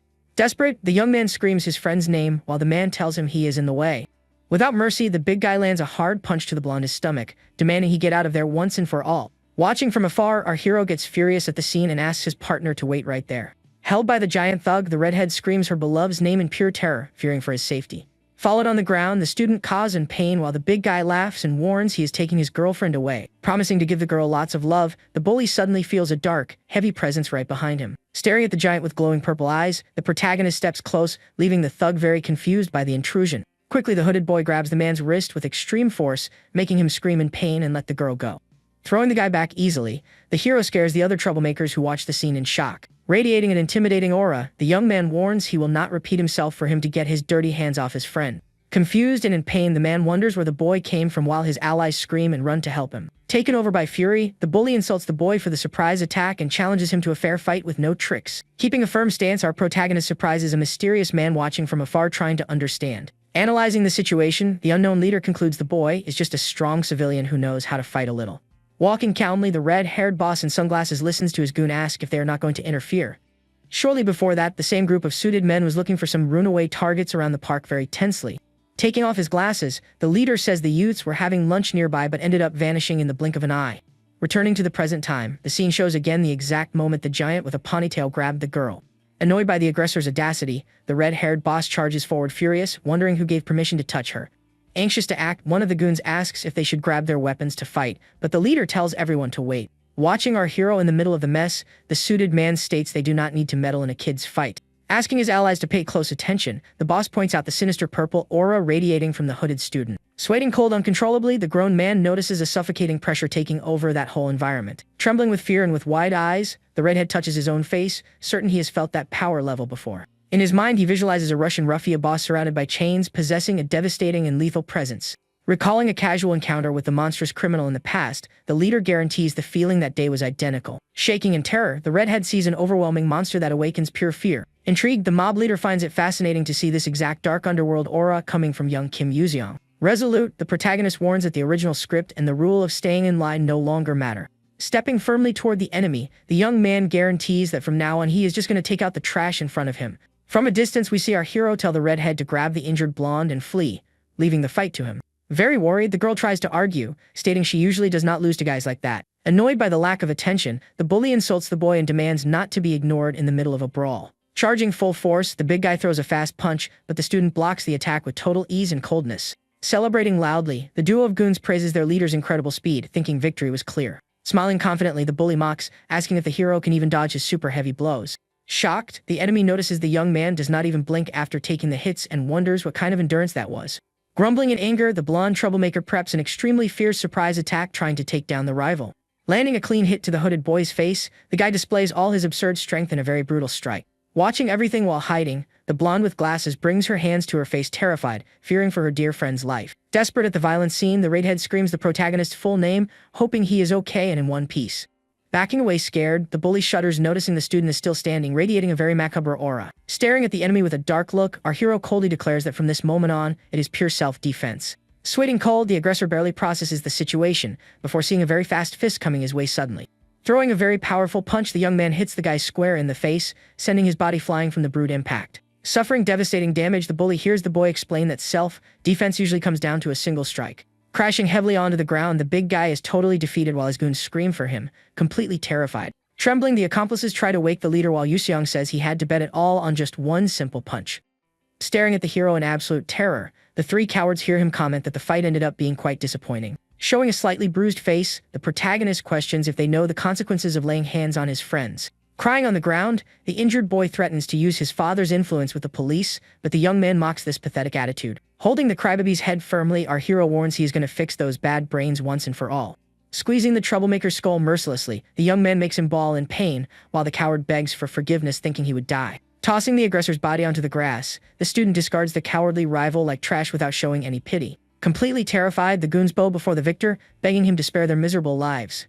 Turning his back, the hero tells the group to get out of there and forbids them from showing their faces near the loving couple again. With his face bloody, the boy runs toward his partner and tells her to run away quickly so she does not get hurt. Stopping in front of the scared blonde, the hooded young man warns her again to run while touching his head. Furious at his careless attitude, the blonde girl demands they go to the pharmacy to buy bandages immediately. Quite surprised, the student agrees to go, thinking about how this was the first time he had seen his friend so angry like that. Changing scenes, our spies watch from afar as the loving couple sits quietly on a park bench. Sensing a tense vibe between the two lovebirds, the friends decide to hide behind a tree to give them more privacy. With a very red face, the redhead asks the blonde for forgiveness, stating he only ended up getting hurt because of her. Smiling kindly, the boy reassures her it was his fault and points out those bullies had been looking for him from the start. Staring at the ground shyly, the red-haired girl decides to break the silence and calls her partner's name. Staring deeply into her beloved's eyes, the young woman builds up the courage and confesses all her feelings, saying she likes him very much. Completely shocked by the sudden grand declaration, the student widens his eyes while waiting for the rest of what she has to say. Under the shade of the park trees, the brave girl asks the blonde to agree to date her from that day forward. Begging for a chance, the redhead reaffirms her deep desire to be in a romantic relationship by the young man's side. With a very sad look, the young man lowers his head and looks away as he processes his friend's entire declaration of love. Apologizing for the painful situation, the student says that unfortunately, he will not be able to give the answer she wanted so much. Desperate, the girl questions the reason for the rejection, while he explains he has his own problems to solve. Trying to explain better, the blonde reveals that when he was little, he promised to marry a very special little girl. Maintaining a very serious expression, the young man confesses he needs to wait until he manages to find that exact girl again. Very determined to keep his old promise, the boy states he has no plans to date anyone right now. Crushed by the sad revelation, the little redhead holds back tears as she watches the great love of her life slip through her fingers. Asked about the past, the blonde confesses he is not sure what he feels now, but remembers crying a lot when they said goodbye. Totally defeated, the young woman in the black dress concludes that mysterious little girl from the past had been his first love. Quickly getting up from the bench, the redhead says she understands the decision and promises to peacefully let go of her feelings. Flashing a beautiful smile to hide her sadness, the student says goodbye and thanks him for that fun date they had. Waving back with a lot of affection, the blonde troublemaker agrees with his friend and watches her slowly walk away. Without looking back, the rejected girl starts running through the park, wanting to escape that heavy mood fast. Peeking from afar, the duo is shocked by the tragic ending, and our hooded hero tells the blonde to go home. Staring in the void with a melancholic look, the boy says goodbye to his friend, promising to meet her at school next week. Confused by her buddy's solitary attitude, the girl with glasses places her hands on her hips, getting very worried. Running toward the sunset, the mysterious protagonist leaves his partner thinking about why he is so sad. Staring at the ground in great sorrow, the redhead notices a foot wearing a dark sneaker quietly approaching her. Showing a lot of concern in his eyes, the protagonist asks if his red-haired partner is doing okay. Unable to hold back her emotions, the girl begins to shed many crystal-clear tears down her shaken face. Wiping her eyes, the young woman denies being okay as her friend sighs and offers a tissue to help her. Gently, the boy dries her face, asking her to take a deep breath and calm down amidst all the crying. Rubbing her nose, the student finds the situation embarrassing, but the hero assures her that among friends, this is very normal. Staring at nothing with a blank expression, the rejected girl repeats the word, friends, in a very reflective way. Surprising the hero, the little redhead reveals she already knew about his and the blonde is spying, making the boy sweat cold. Very tense over the discovery, the boy listens to his friend judge his lack of trust in her during the date. Waving his hands desperately, the student tries to explain, claiming the love instructors needed to supervise everything. Looking very downcast, the young woman apologizes for the failure and laments not being able to win back the blonde's heart. Imagining her beloved with another girl, she vents that from the start there was never any room to fit into his life. Clutching her chest tightly, the student reveals the pain of rejection is so intense she feels she is going to lose her mind. With a shaky voice, the friend swears she has never felt anything so terrible in her whole life while the boy listens quietly. Closing her eyes in great pain, the girl screams in tears, stating she truly loved that troublemaker. Watching the melancholic scene, the protagonist reflects that at first, he considered the friend just another extra in the story. Remembering another smiling blonde classmate, the boy mentally confesses he used to just fake being nice to everyone. In his mind, he kept a dividing line, believing those people were just comic book characters. Seeing the redhead's deep suffering, our hero wonders if he could really keep labeling her that way. Suddenly, the dark-haired boy stands up and tells his friend to do the same, leaving her quite confused. Pointing his finger at his partner, the young man jokes someone might call the cops if she kept lying there crying. Breaking the super heavy mood, the rejected student cannot handle the absurd joke and ends up giving a soft giggle. Drying her tears, the young woman mocks his choice of words as the young man smiles, stating that laughing suits her better. Quickly, the hero starts taking off his blue jacket, ordering his companion to follow him to a new destination. Handing the clothing to his confused friend, the student tells her to put the piece on without giving many initial explanations. Covering the redhead's head with the hood, the boy says they are going to karaoke just like that, leaving her stunned. Adjusting the fabric affectionately, the young man tells her she will scream until she forces all the bad luck out of her heart. Starting to walk ahead, our protagonist hears his friend call him, with the giant piece of clothing covering her whole body. Still shocked by the sudden situation, the girl finds her partner's completely random way of acting funny. Pulling his friend's hand so they can run together, the boy reflects that all those people are actually exactly like him. Smiling genuinely, the redhead shows she is happy while the hero realizes they are normal people with emotions. Moved, the red-haired mobster praises the boy, stating he is very happy the young woman has such an amazing friend by her side. Watching the duo walk away, the adult confesses that in a hard, violent world like that, good kids like him are rare. Smiling softly in his sunglasses, the man suggests the hooded student might really be someone special. Deep in thought, the group leader deeply hopes their paths cross again on some future day. Singing excitedly at karaoke, the girl demands the boy sing louder while he holds a tambourine, totally exhausted. Announcing his partner's turn, the student celebrates, but the hooded young man gets a pale expression of pure exhaustion. Changing scenes, a blonde classmate enters our hero's bedroom and is impressed to see several workout machines. Curious, the visitor asks if all guys have that much weight in their room, but the young man awkwardly says no. Walking around the room, the student notices some large dumbbells lying there on the wooden floor. Using a lot of strength, the blonde tries to lift one of the weights, failing and asking if humans could actually lift that. Sweating cold, the young man thinks it is obvious she could not lift a heavy item like that and wonders how the girl ended up there. Flashing back to the past, the young man walks quietly down the street next to his blonde partner right after normal class ends. Just then, a very loud noise echoes from the girl's stomach, giving away the extreme hunger she felt right then. Noticing the situation, our protagonist asks if his partner is hungry, making her completely embarrassed. Suggesting a visit to his family's restaurant, the student surprises the blonde, who finally remembers their local business. Flashing a gentle smile, the hero confirms the shop's existence and ensures a free meal would be no problem at all. Quickly, the scene cuts to the simple, quiet storefront of the restaurant owned by our protagonist's beloved parents. Eating desperately, the blonde drinks soda while the boy watches his friend devour everything, impressed and sweating. Finishing the whole can, the young woman lets out a huge sigh of pure satisfaction and flashes a very happy smile. Giving a thumbs up, the blonde praises his mom's food, and the mom blushes, stating it is a huge pleasure seeing a young lady eat well. Offering more portions, the older woman is very friendly while the two teenagers keep enjoying the treats. Drinking water, our hero notes his mom's affectionate look toward his friend and concludes the lady liked the little blonde a lot. Suddenly, the visitor slaps the boy's back, telling him to leave, making the student spit out all his drink. Coughing a lot from the sudden scare, the boy tries to understand the reason for the rush and where they were going so fast. Winking one eye, the student smiles confidently, assuring the obvious destination would be a grand visit to his bedroom. Back in the present, the protagonist holds a tray with juice, thinking he was stupid to expect anything normal from her. Opening the room door, the young man announces the cold drinks but lets out a gasp of shock when he sees his friend busy. Sitting in the chair, the girl shows off a romance manga and questions his reading taste, making the young man very awkward. Desperate about the situation, the hero tries to justify in his thoughts that those comic books were only used for reference. Laughing at the situation, the girl says it is a joke and claims she knows the boy prefers action comics. Looking at the books, the blonde points to the cover of The Golden Samurai, wanting to know if he likes that series. Holding the work, the young man smiles, confirming it is his favorite story, and the student cheers, saying she loves it too.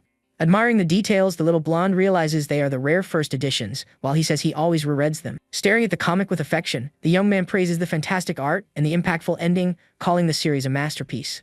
With her green eyes shining with immense joy, the student listens to all her friends' excitement about the famous comic. Explaining the details, the boy highly praises the story and confesses he has never met anyone who loved it all too. Letting out a very cute laugh, the light-haired young woman ensures her dad will be extremely happy with all that. Completely shocked, the hero asks for explanations, and the blonde reveals with a smile that her dad is the creator of The Golden Samurai. Widening his eyes a lot, the student mentally screams the legendary author's name, unable to believe his friend was his daughter.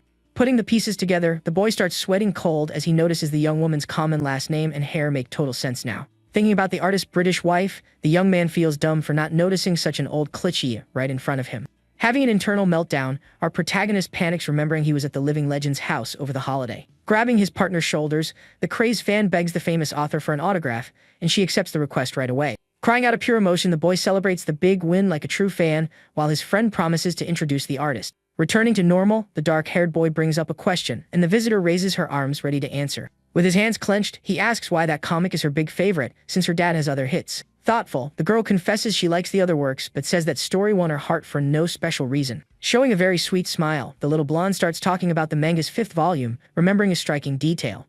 Illustrating the epic scene, the panel shows the main samurai who always chooses to put his dear friends first. Remembering the past, the young woman visualizes our furious hero demanding the thugs get their dirty hands off his friend.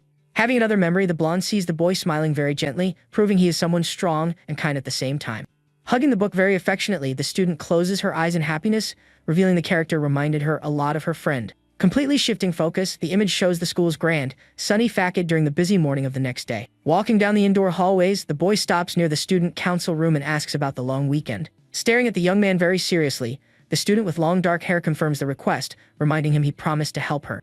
Sweating cold, our protagonist remembers a scary teacher while the girl explains about an exchange program. Listening closely, the young man understands his classmate wanted his help to pick out a good welcome gift. Quite excited by her classmate's quick understanding, the student flashes a huge smile and points her finger, confirming exactly that. Sighing tiredly, the young man accepts the invitation and suggests the 29th of the month, thinking he did not have much choice in it all.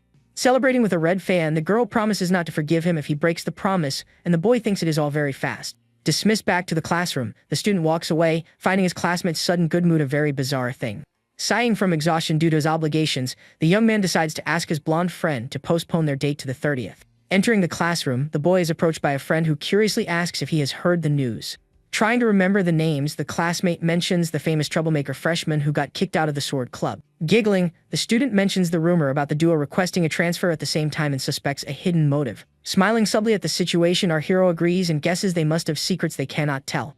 Sitting at his desk with a book, the young man thinks they got what they deserved since the adorable couple would not suffer any more harassment. Illuminated by soft lighting, the new English teacher holds the students accountable because of Monday's tardiness. Smiling behind her desk, the beautiful light-haired instructor directs the class to open their subject books quickly.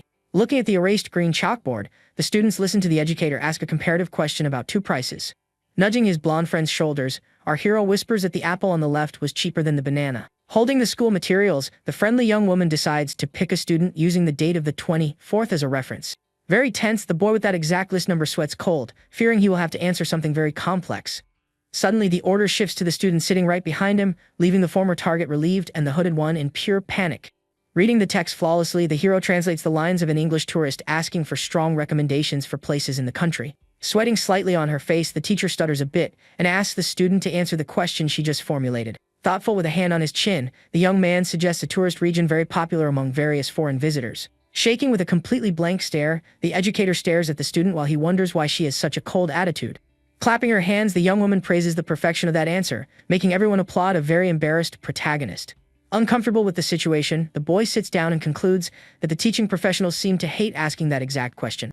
Without looking away, the teacher keeps staring at the boy with pure terror and sweating cold uncontrollably. Waking up from her trance, the instructor shakes her head clumsily and tries to go back to explaining the class material. Staring at the scene with a very sharp and focused look, the boy has his initial intuition confirmed with total success. Writing on the board with slightly trembling hands, the educator proves to our protagonist that she was terrified of him there. Walking through the building's hallways, the big student scares his classmates, who recall the fake mob rumors. Passing by shocked students, the young man admits in his mind that he has never seen people run away like that before. Standing at the door of the teacher's lounge, the hero decides to act as normal as possible to avoid bigger misunderstandings. Looking at the flawless student's excellent reports, the scared teacher swears all those violent details must be lies. Making up paranoid thoughts in her head, the woman gets dizzy, thinking that mob member planned to end her at any moment. Completely terrified, the teacher stares into the void with a dark shadow covering her tense face. Giving an exaggerated bow, our hero smiles bizarrely while saying good afternoon and stating his full name. Very scared, the instructor tells him to come in, promising she is not nervous, while the boy notices the clear terror in her. Crying mentally, the educator sees a huge danger in the student, while the young man notes the deep terror in her eyes.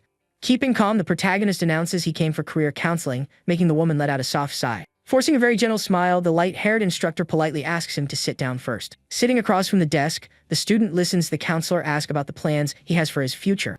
Being honest, the young man confesses he does not know yet, and the woman suggests he take over the family business, leaving him confused. Having crazy thoughts, the adult imagines the young man leading a criminal gang while our hero calls out to the lady. Sweating cold, the counselor asks his parents' profession, and the student tells her about the small restaurant they own.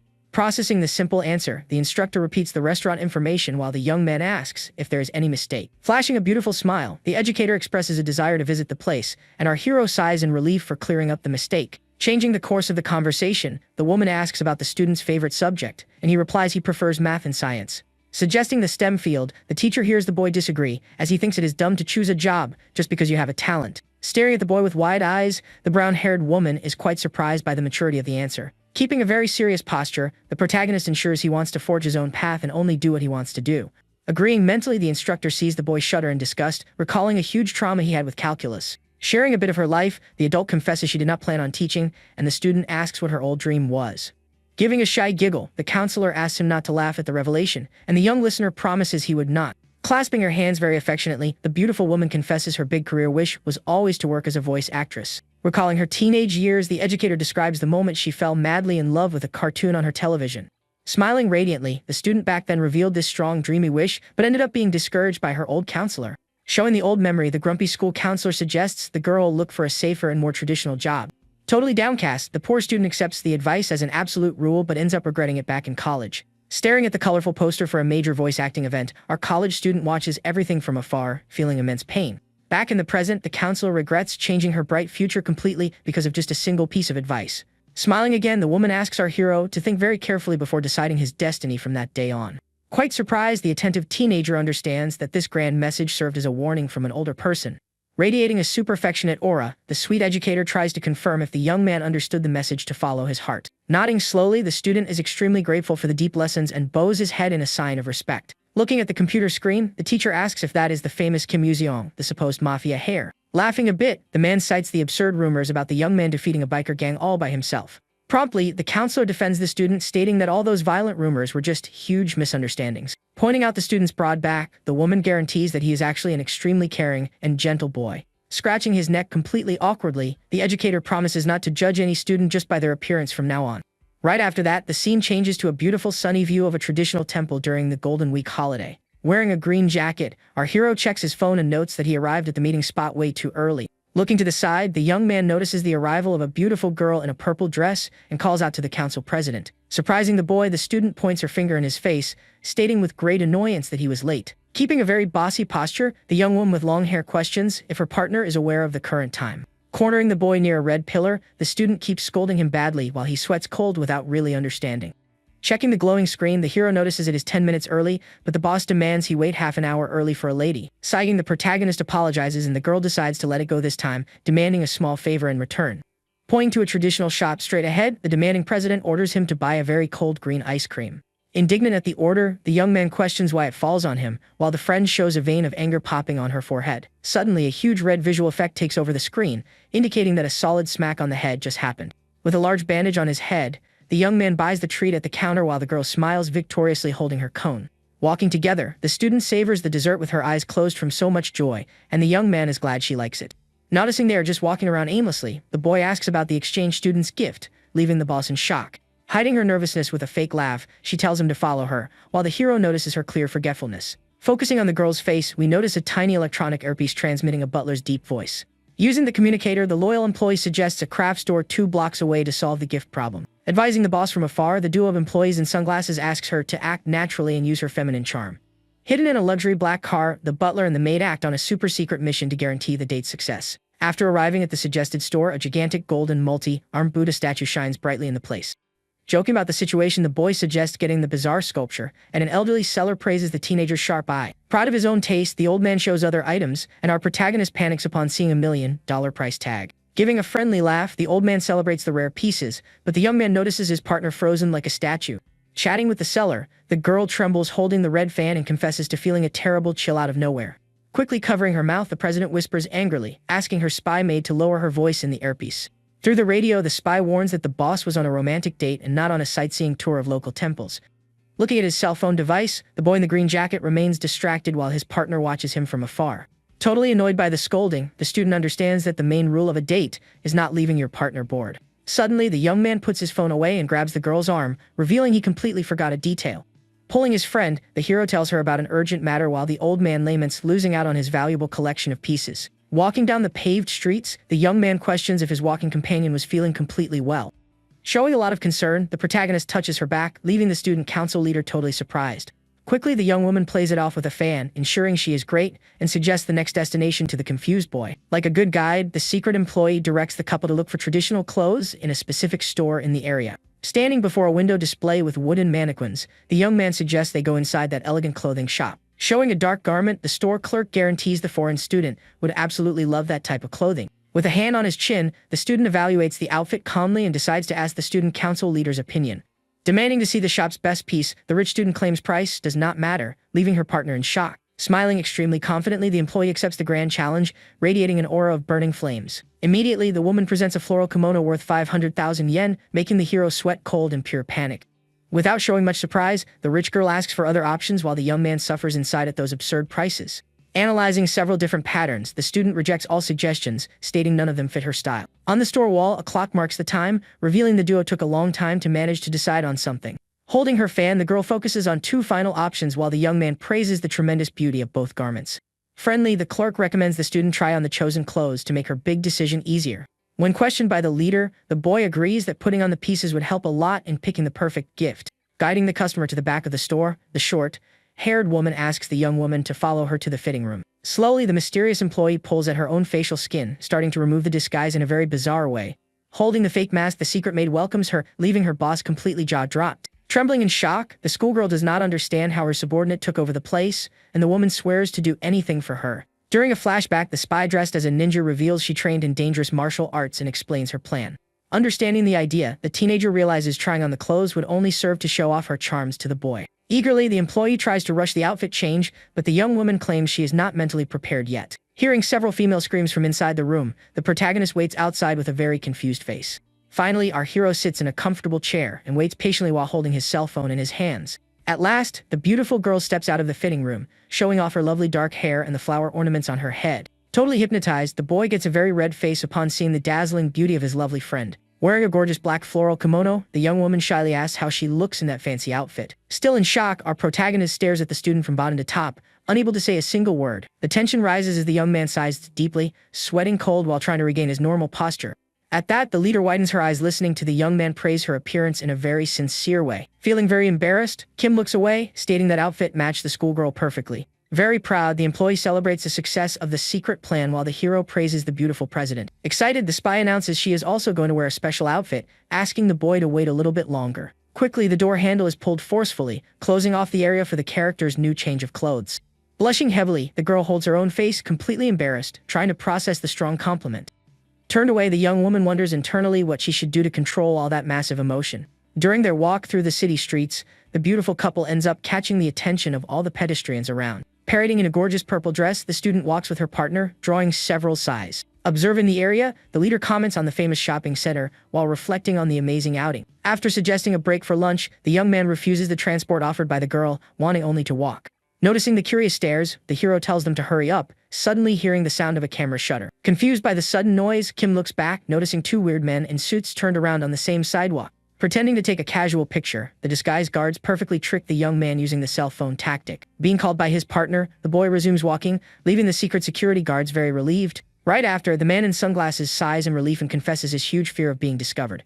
Annoyed, the other guard justifies getting closer to get good pictures, criticizing the young man's huge luck. Going back to following the couple, the security guard tells his ally she needs to hide this hatred in front of their boss. As they enter a traditional noodle restaurant, the doorbell rings, announcing the arrival of the customers. Smiling kindly, Kim introduces his favorite place to eat while the girl observes everything calmly. To make ordering easier, the protagonist tells the young woman to check the menu and says he is going to the restroom. Suddenly, a very loud stomach-growling sound echoes in the room, along with an unexpected stomach hatch. Due to the extreme pain, the suited agent grabs his belly, scaring his partner with that terrible sudden illness. Sweating cold, the guard blames the ice cream he ate earlier, feeling the situation worsen with each passing second. Unable to hold back the urge, the guy apologizes and desperately runs off toward the restroom. Sighing in relief in the restroom, the disguised guard smiles, claiming that really just happened. Stepping out of the room, the security guard bumps into the protagonist, and both are extremely shocked by that encounter. Immediately, the agent points his finger, shouting the boy's name, while the young man mentions the huge coincidence. Waiting at the table, the president smiles happily, commenting on the boy's return after so long. To the girl's surprise, the student comes back accompanied by the duo of security guards, looking very defeated. Explaining the situation, Kim reports running into his student council friends by pure chance there. Joking around, our hero reveals he invited the two of them to eat together as a form of gratitude. Inside, the young woman hides her anger, internally questioning the massive flaw in her goon's plan. Very excited, the teenager invites the new visitors to join in, while the duo accepts with hesitation. Now together, the four sit side by side, and the schoolgirl mourns the total destruction of her magical date. Whispering softly, the goon apologizes for her partner's mistake, promising to act very naturally. Right after, a delicious plate of noodles with steaming broth is served perfectly in front of them. Observing the meal, the rich girl lets out a sound of admiration, leaving the protagonist a little bit confused. Without hesitating, the young man asks if that was her first time eating the dish, and the lady confirms the suspicion. During the meal, Kim concludes his companion lives in luxury, while the subordinate knows the truth of the matter. Curious about his friend's reaction, the teenager eagerly asks if the traditional meal was tasty. Blushing a lot, the leader covers her mouth with her hand and states with great joy that the flavor was wonderful. Relieved by the positive response, the protagonist flashes a beautiful smile, celebrating his partner's happiness. Offering to pay the bill, the young man listens to the lady's cute refusal, and the security guard fights for the leftover food there. A short time later, the excited group of friends decides to visit a very large arcade in the city. Try to catch a stuffed bunny, the machine fails miserably, dropping the prize into the back of the box. Upset by the failure, The girl mourns the loss while her loyal employee promises to capture the toy. At that, a bright fighting game screen shows the virtual avatars trading many powerful blows. Playing an intense match, the bespectacled agent celebrates his big win, mocking the poor opponent. Totally possessed by fury, the hero glares at the screen, promising to crush the rival for mocking his great people. Quite arrogant, the villain smiles evilly, planning to make that foolish boy pay dearly for his audacity. Pointing out the leftover tokens, the protagonist invites the guy for more challenging fights on the machines. Brutally, the teenager's character lands a devastating fire strike, ensuring a crushing knockout. Laughing insanely, the winner mocks the rival's skills, while the man goes into a state of pure denial. Trembling with sheer anger, the disguised guard swears revenge, preparing to strike back in the next match. Hearing his name being called suddenly, the protagonist turns around, with a very confused expression on his face. Pointing to a punching machine, the angry man declares they will settle their differences using that device. Staring closely at his rival, the guard states that real men solve everything physically, making the boy hesitant. During the conversation, the mysterious security guard starts unbuttoning his own shirt, revealing a huge secret underneath. Showing off gigantic muscles, the adult claims to be the lean and strong type, scaring the boy with his insane physique. Seeing the huge chest, the young man reflects internally on how someone managed to hide such a volume of muscles. Shaking their heads no, the two girls watch the muscular guy, feeling immense second-hand embarrassment at his attitude. Flexing his arms, the man assumes the challenge is accepted, while the hero tries to explain his complete lack of desire. Taking off his sunglasses slowly, the ripped guy stares at the opponent, asking if the student was too scared.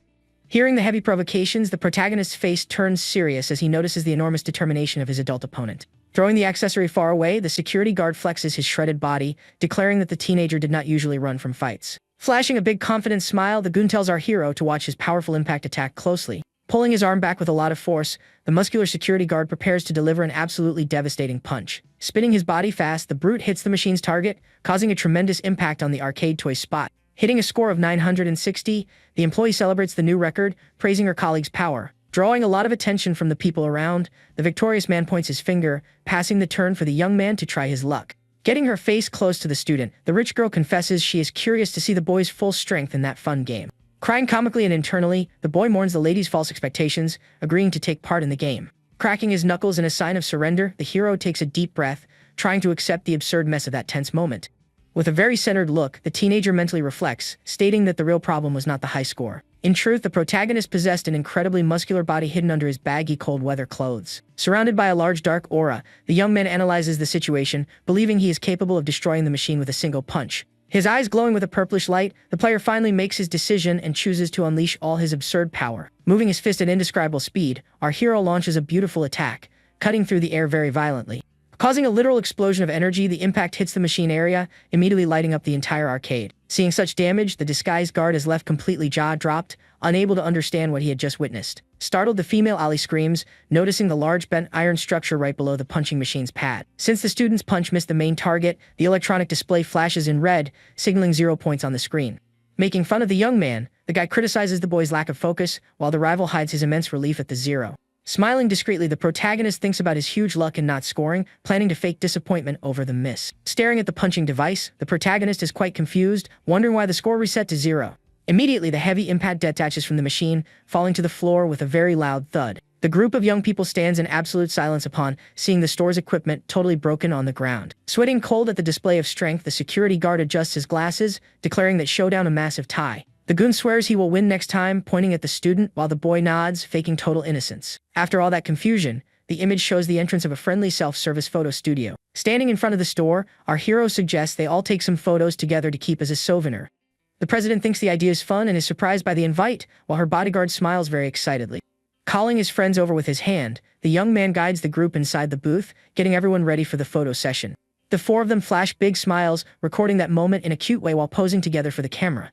Holding the freshly printed sheet, the young man looks at the 4 fun frames filled with poses and funny headbands. Admiring the images, the schoolgirl praises the lovely result, while the security guard complains he was caught with his eyes closed. The dark-haired girl holds the photo, letting out a genuine laugh, and confesses she finds that outing very fun. Noticing his partner's immense joy, the boy suggests wrapping up that incredible day by singing a lot at a karaoke place. With the microphone in hand, the suited brute sings passionately, drawing shocked reactions from his 2 friends. Next, the beautiful young woman takes over the stage, holding the equipment delicately, shining like a true star. The adorable student couple shares a harmonious song, exchanging looks full of connection up on the stage.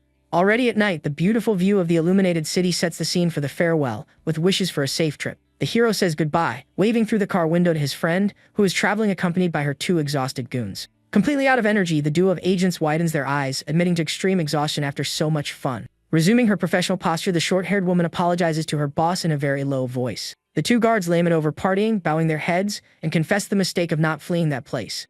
The student stares into the void, reflecting on everything that happened day while listening to those apologies. Softly, the young woman flashes a very sweet smile, showing she is totally at peace with her employee's presence. Reassuring the team, the leader says everything is fine, because she had more than enough fun out on the streets. The lady recalls the moment eating ice cream, and claims it was the first time she waited for someone with great joy. Diving into nostalgia, the girl also remembers the wonderful walk in traditional clothes by the young man's side.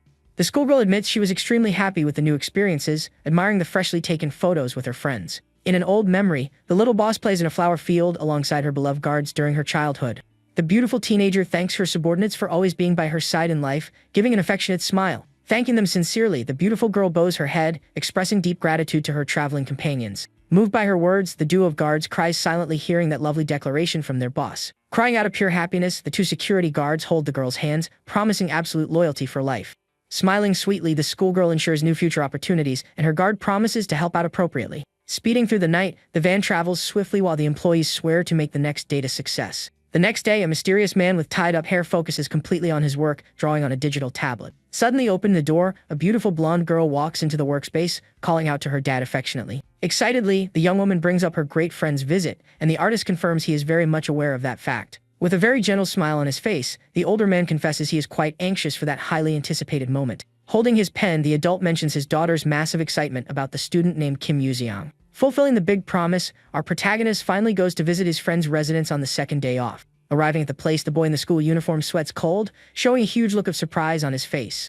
Bowing his body in a sign of great respect, the hero greets the veteran artist, receiving a nice compliment from him. Completely fascinated, the young man stares at the illustrator, feeling the weight of standing before a living manga legend. During a creative vision, the dad's face glows brightly, as if he were a powerful and absolute god of art. Being very welcoming, the host invites the boy inside, warning him about his wife's gigantic excitement. Smiling sweetly, the beautiful blonde mother suggests starting the wonderful meal right away before all the food gets cold. Overflowing with abundance, the table displays incredibly tasty dishes, leaving the young guest completely amazed. Gathered in perfect harmony, the joyful group begins the banquet, and the student politely says thanks for that food. Savoring the dinner, the dad comments that his daughter cannot stop talking about the boy, causing quite a shock in the guest. Explaining his curiosity, the man confesses a strong desire to meet the friend who got so close to his daughter. Sweating a lot, the protagonist feels the heavy tension in the room, trying to find a quick way to avoid misunderstandings. Explaining it is just friendship, the hero mentions their first encounter until the lady screams, dying of huge embarrassment. Laughing happily, the mom tries to lighten the mood, explaining the normal paternal worry regarding that unknown boy. Staring at the friendly couple, the teenager reflects deeply, imagining how he would act if he also had a beautiful daughter. Observing the blonde girl's beauty, the young man fully understands why the old man views other guys as beasts.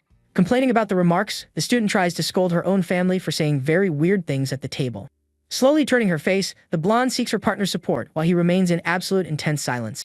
Quickly looking away, the teenager tries to play off his strange sudden reaction, generating doubts in the hostess. Totally flushed, the student loses her patience, yelling at everyone, while the protagonist asks her to please calm down. Watching the young folks, the dad smiles, commenting on the girl's growth, while the mom agrees nostalgically. With a very affectionate look, the illustrator confesses he imagined his little girl being a child forever and ever. During a very cute flashback, the little girl runs excitedly holding a stuffed bunny, wanting to talk to her dad. Holding the man's hands, the little child states with great certainty that she wants to marry him when she finally grows up. Back in the present, the family man stares at our protagonist, mentioning the young man's great admiration for his work. Totally surprised, the young man accepts the author's invite to visit his creative studio right after the good meal. Hugging a paper bag, the student dreams of an autograph, while the blonde thinks he is falling into a trap. Walking through the big house's hallways, the teenager reaffirms his immense respect for the legendary manga artist. Happily opening the bedroom door, the student shows off her beautiful personal room full of cute trinkets and books. Noticing the many shelves, the boy compares the room to a library, hearing the girl brag about that reaction. Smiling friendly, the blonde asks the teenager to wait there a bit, wanting to fetch some teas and snacks. Closing the door, the student peeks, warning her friend not to touch anything if he didn't want to see her get quite furious. Sitting quietly on the floor, the hero looks around, finding the experience of visiting a girl's bedroom very weird. Quickly, the student grabs his cell phone, deciding to play a match to kill time and stop overthinking. Suddenly, the lady peeks through the door, greeting the boy, who gets quite startled by that intrusion. Calling the woman formally, the student hears her request to use only her first name to avoid seeming old. Putting his device away, the protagonist asks the reason for her visit, hearing the mom offer secrets about her daughter's past. Holding a huge photo album, the lady winks excitedly to show the girl's growth record. Pointing at the pages, the woman shows the baby, while the boy feels tense about his best friend's privacy. Seeing a curious picture, the teenager widens his eyes, amazed by the photo showing the girl at a comic convention. Looking at the notebook together, the matriarch confesses she made costumes, and the boy notes the family's strong nerd heritage. Smiling a lot, the blonde finds the lady's greatest dark relic, leaving the young man confused by that new discovery. Displaying a very gothic look, the photo depicts the students striking dark poses wearing gloomy character outfits. Suddenly, the young blonde yells her mom's name, turning absurdly pale upon realizing her worst secret leaked. Shaking from head to toe, the student asks if her partner managed to see the pictures, getting the painful confirmation. Letting out a shrill scream of pure despair, the girl cries her eyes out under the judging and sweaty gaze of our protagonist. Grabbing the boy's shoulder, the blonde argues she no longer wears those costumes, blaming her past delusions. Laughing at the mess, the mom closes the door wishing the two fun, while the girl demands not to be interrupted anymore.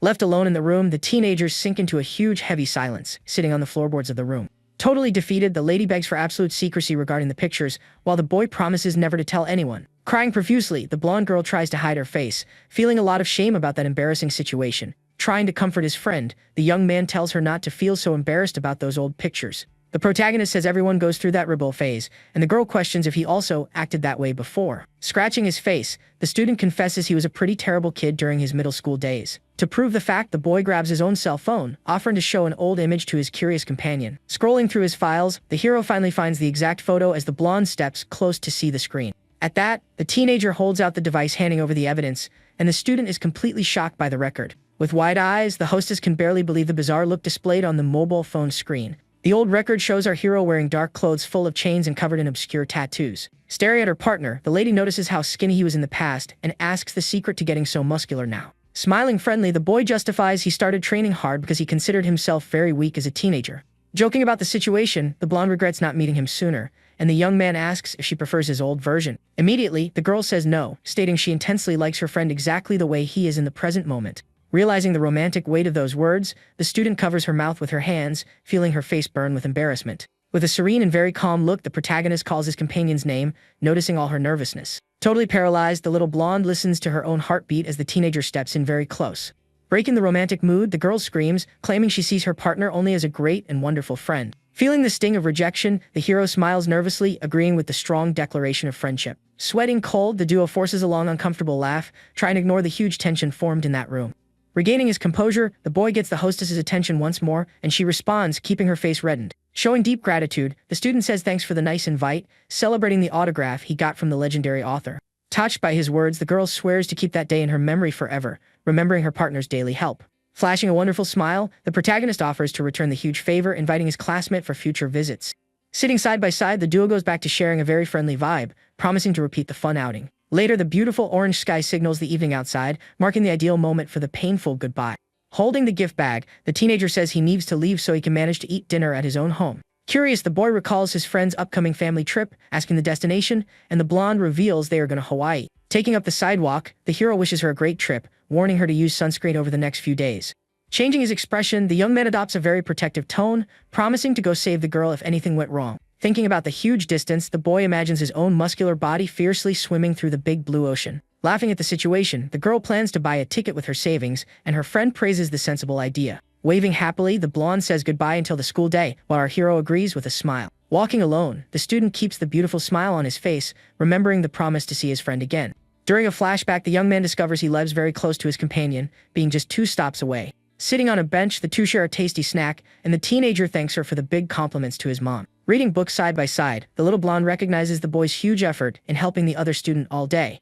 With her face slightly flushed, the lady sees the boy as someone good, recalling the moment she was protected. Wearing a hooded jacket, the hero asks the little girl to endure the chaos a bit longer, and she agrees shyly. Racing against time, the young man holds his companion's hand very firmly so they do not miss the time. Back in the present, the student stares at her dear adventuring partner's face, feeling her heart beat strong. Soon, the 5th day of the long holiday begins, showing the beautiful buildings of the famous shopping district. Walking down the busy street, the protagonist holds his phone and says he bought all the magazines he needed. Looking up, the young man thinks serenely that it would be a great idea to find something good to eat. Taking calm steps, the teenager considers visiting his traditional noodle restaurant to cure his hunger. Suddenly, a blue-haired girl appears running and screams desperately, asking everyone to get out of her way. Taking a huge leap, the girl in a beret flies right over our hero's head, causing a big surprise. Hearing a weird sound, the young man does not understand anything as a piece of fabric flies rapidly toward him. Hitting the boy's face dead on, the piece of clothing leaves him completely confused by that bizarre event. Bleeding from his nose, the student reflects on the irony, wondering if that would be the logic of unreal comedies. Shaking his head, the hero snaps out of his absurd thoughts and holds the girl protectively in his arms. Annoyed by the young woman's ungrateful attitude, the teenager asks for a fair explanation after saving that lady's life. At that, a group of men dressed in suits runs down the street calling the girl's name and scaring the beautiful couple. With no time to talk, the blue-haired girl forcefully pulls the protagonist's hand, begging for quick help. Being dragged, the boy points out that the path she chose is a dead end, leaving the newbie very desperate. Taking charge of the escape, the student pulls his companion, ordering her to follow his lead safely.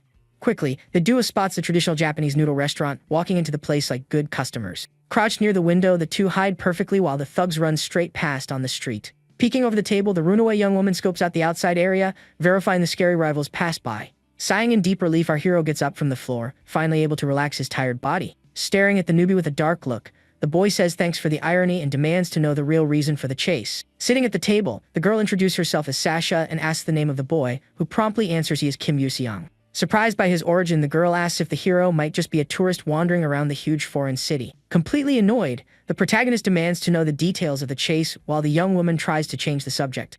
Turning his back, the student says goodbye, wishing her good luck on the run, and the mysterious newbie begs him to wait. Arguing that she is a beautiful girl, the teenager demands immediate help, getting a very direct refusal from her partner. Desperate, the blue-haired lady pulls a lot of cash from her bag, offering to pay for the boy's big help. Shining brightly, the stacks full of large valuable bills show the impressive amount of that offer.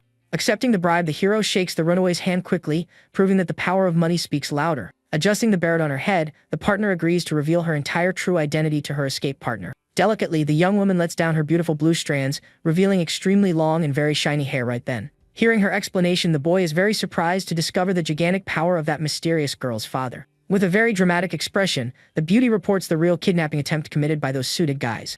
Instantly, the hero remembers the famous work, recognizing the girl as one of the beloved heroines from that comic. Disguising their presence, the couple visits a popular clothing store, listening to the friendly clerk's sweet goodbye. Wearing a modern outfit with a cap and short shorts, the girl shows off her new style, asking for her companion's opinion. Praising the practicality, the teenager supports the look and gets the huge mission to protect her until 7 o'clock tonight. Turning her face, the lady asks if just that would be enough and invites her colleague to enjoy the big outing. Quite confused, the protagonist finds it absurd to hang out during a kidnapping, listening to her curious justification. Arguing about her disguise, the runaway convinces the bodyguard, keeping her beautiful foreign name a secret. Smiling slightly, the gorgeous foreign girl exudes all her brilliant charisma as a highly acclaimed heroine. Reflecting deeply, the student understands the shift from the original script, imagining the reason for that rare encounter. Pulling his partner to run again, our hero wonders if that moment preceded the very famous work. Deciding to help, the boy ignores the plot barriers, taking on the huge responsibility of protecting the damsel. In a quick flashback, the boy's tense face showed total disgust for the lady's huge bribe offer.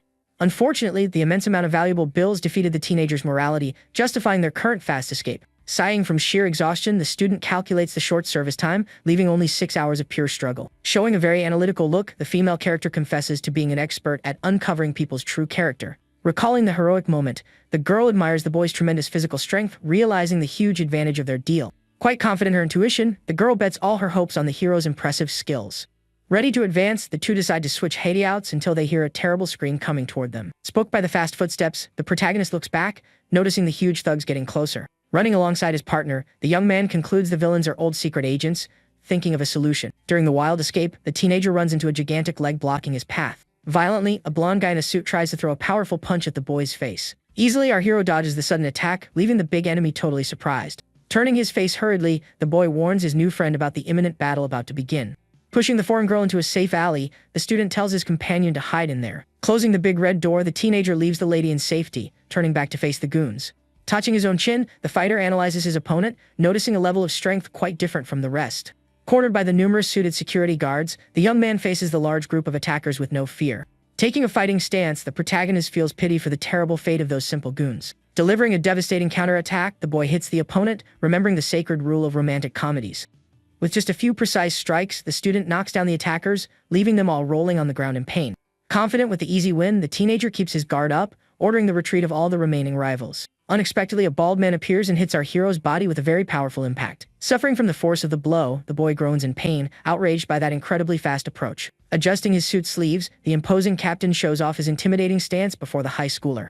Staring the boy down from top to bottom, the big commander mocks the courage of that meddling kid. Analyzing the powerful adversary, the student tries to figure out if the enemy also had some unreal advantage. Surrounded by a large flaming aura, the brute confirms he got a very absurd strength bonus. Watching everything through the glass, the runaway warns her partner about that feared captain's immense invincibility.